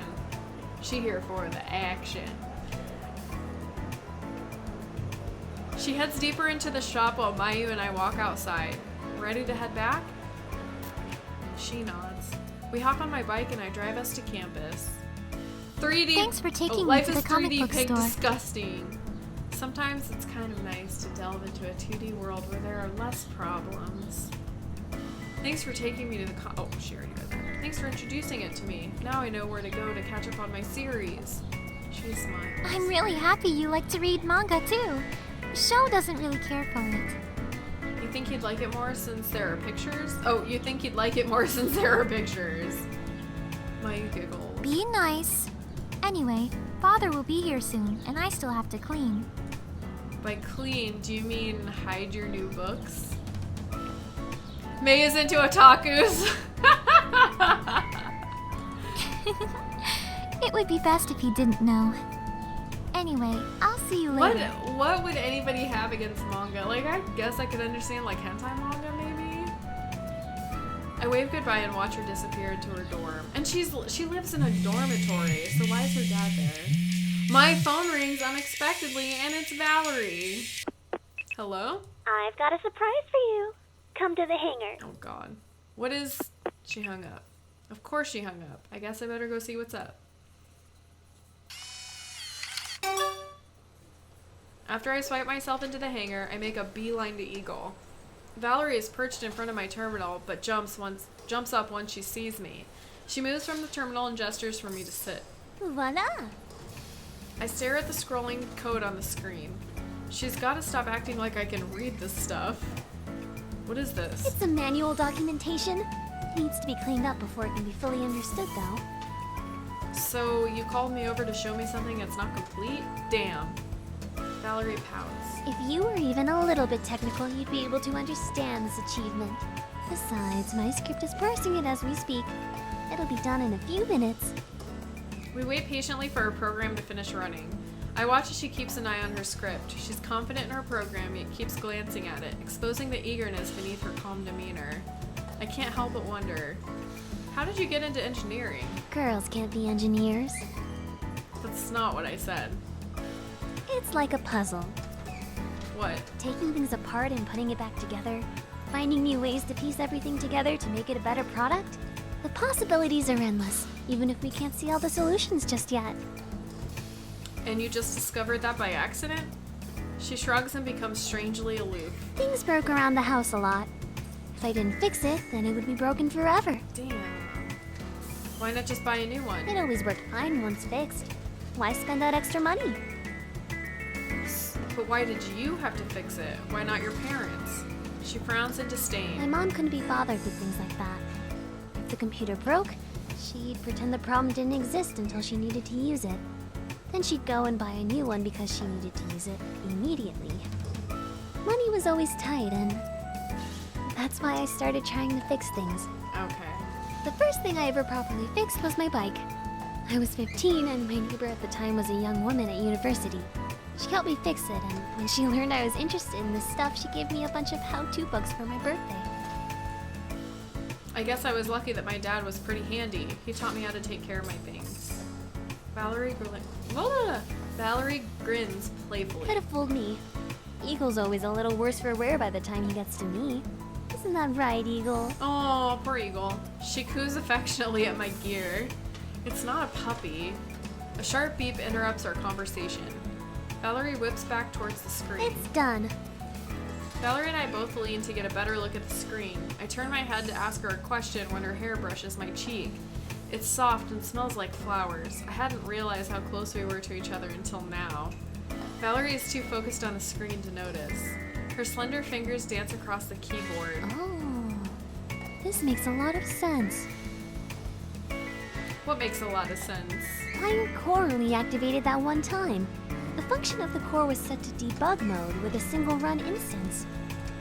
English, please. The overdrive mode was meant to be used for testing purposes, so it was set to only activate once. What does that mean? It means if we can figure out how to change this setting and find out the parameters of activation, you could use the overdrive mode on demand. My eyes widen as I consider the possibilities. Are you serious? Yeah! In theory, anyway. She squints at the That's code. not even the best part. Here are blueprints with algorithms and formulas. What do they say? Valerie puts a finger to her lip. It seems to be incomplete, but we might be able to use this and a bit of reverse engineering to fill in the gaps. If we can figure this out, we can understand the details of the core. Good stuff. If only women came with a manual too. Can we have it ready for the next match? Good stuff. You're kind of amazing. She grins. About time you noticed. Damn! Why did Dad include this function for my core? And why didn't he tell me? I have so many questions and too few answers. Let's keep this a secret. A secret? Yeah, there's no point in getting the team's hopes up when we don't even know if this will work. Plus, I don't need anyone snooping around my gear. I look pointedly at Valerie. She smiles innocently. What? That's what brought us together. Are you saying you wish you'd never met me? Oh my gosh. Of course not, but one Valerie is more than enough. She smirks. Don't I feel special? Valerie gets to work and I watch her for a while. She's working too fast for me to comprehend what she's doing, and I don't want to interrupt her groove to explain it to me.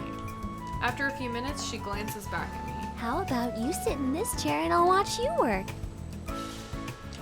I guess she doesn't like me looking over her shoulder. I don't blame her. I hate that too. I'll just give you some space then. She turns back to the terminal. Thanks. I'll let you know once I'm done. After saying goodbye, I leave her to do her thing. The volume is messed up? I haven't changed anything. What's messed up about it?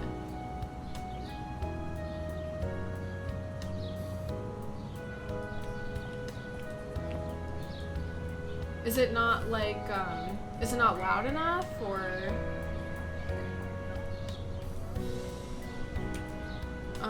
Settings? Maybe I can like,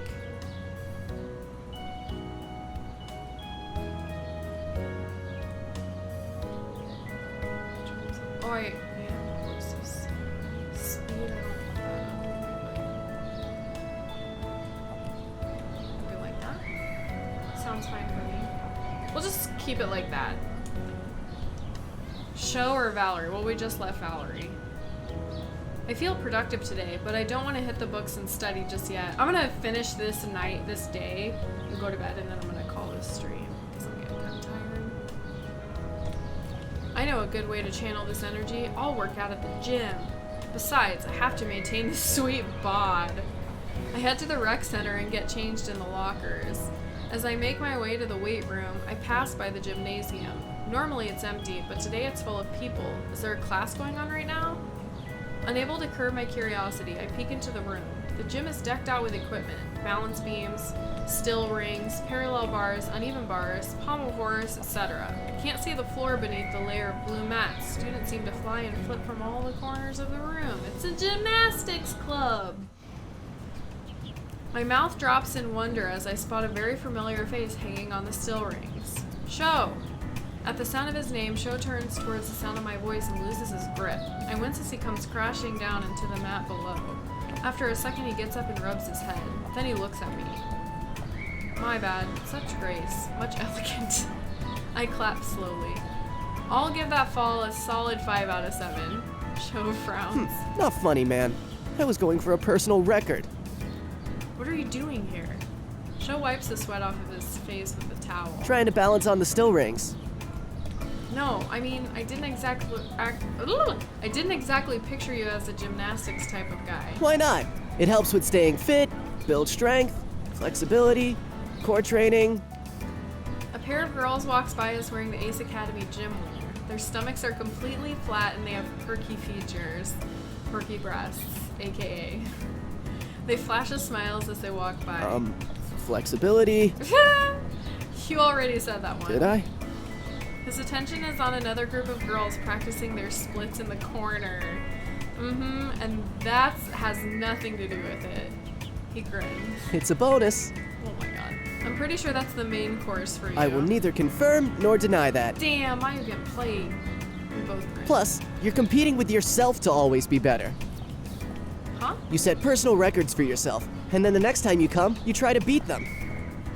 I'm not entirely sure where he's going with it. Like how long you can hold yourself up, I guess? That's just step 1. Once you're comfortable just holding your weight, then you start doing tricks like handstands. It's a lot harder than you think. He motions towards the still bar. Try it. Sure. I psych myself up. Alright, let's do That's the spirit. I jump and catch the still rings, letting my body hang. The rings wobble around as I try to pull myself up. Whoa, this is a lot harder than I thought it'd be. Use your core. I squeeze my core tight and slowly lift myself so my body makes a straight arrow shape over the rings. The rings tremble in time with my hands, or with my arms. Finding my center of balance and feeling daring, I gingerly pulled my legs straight out in front of me. Sho watches me with wide eyes. After holding this pose for a couple seconds, I relax and hop back down to the ground. You sure you haven't done this before? You're a pro! I grin. Nope, I knew I had nothing to worry about. Piece of cake. Sho! A girl I don't recognize waves at Sho and races over. How's it going? Hey, Hitomi. She looks me up and down. She smiles at me. Here's your friend. Hitomi, meet Brosif. Oh my god. Brosif, meet Hitomi. She blinks. Brosif? Sho nods and beams. It's Wombo. Whoa, really? Why is he surprised? I nod slowly. He rubs his chin in thought. I've been calling you Brosif for so long I forgot. Oh my god. Hitomi laughs and playfully touches Sho's arm. That's adorable. That athletic choice at the beginning is coming in handy, right? Sho beams. I'm just about done. How about you? I'm almost done too. Okay, I'm going to start packing. Come find me when you want to head out. He's cheating on Mayu. Sho nods. Hitomi smiles at him and then waves at me. Nice to meet you. Yeah, whatever. She bounces out of the gym. I assume she's going to change in the locker room. You two know each other well? Kind of. We met in this class. Her dorm building is actually the one next to mine. Damn! That's pretty coincidental. I know, right? Anyway, we ran into each other once, and when she realized we lived so close together, she insisted that we walk back together ever since. They weren't together? Yes, they are. The way that she acts towards Sho, it's obvious that she has more than a casual interest in him. Of course, knowing Sho, that fact isn't obvious to him. She's interested in you and all my business. I'm not gonna say anything. I don't want to stick my nose where it doesn't belong. Alright, man. Sounds like you'll be heading off soon and I still have to go work out. It was good seeing you. You should stop by again. I'll think about it. Sho gives you a brosy fist pump and we head our separate ways. I go work out until it's time to head home. The house is quiet when I get home. Uncle Kaido is still working his crazy hours, and Nikki probably and Nikki's probably still at her club. Stifling a yawn, I trudge upstairs. It's been a long day and all I want to do is relax. As I pass Nikki's room, I notice her door is closed. Huh, I guess she's home after all. I think nothing of it until I hear a deep, extremely male laugh behind Nikki's door. Nikki's giggle shortly follows. What is this? There's a boy in Nikki's room, and they're behind closed doors? Not on my watch. Damn, I burst into her room. Caught, red-handed. Nikki's eyes widen and her mouth drops open. The boy twists to look at me from the chair beside the bed. There's a boy in your room! What are you doing? Who is this guy? Nikki leaps from the bed and tries to push me away as I stay rooted to the ground. Is this Ken? Ken Yen? I turn to the guy, ignoring Nikki pulling on my arm. Are you Ken? He freezes like a deer in the headlights and stammers out an affirmation. Yes? Leave him alone. We're just studying. It said Ken Yen. Oh my god, that's good. Studying? Is that what the kids are calling it these days? Oh my god. Yes! What? No! Studying as in studying! She points to her bed. I take another look around the room. Nikki's bed is sprawled with books, tablets, and laptops. Ken is holding an open textbook in his lap and a look of pure terror on his face. I'm not fooled. I know underneath that good kid facade there's a demon just waiting to pounce on my cute, innocent... I assume this word is sister? I hope? Let's look it up. I am OUTO. What does this mean?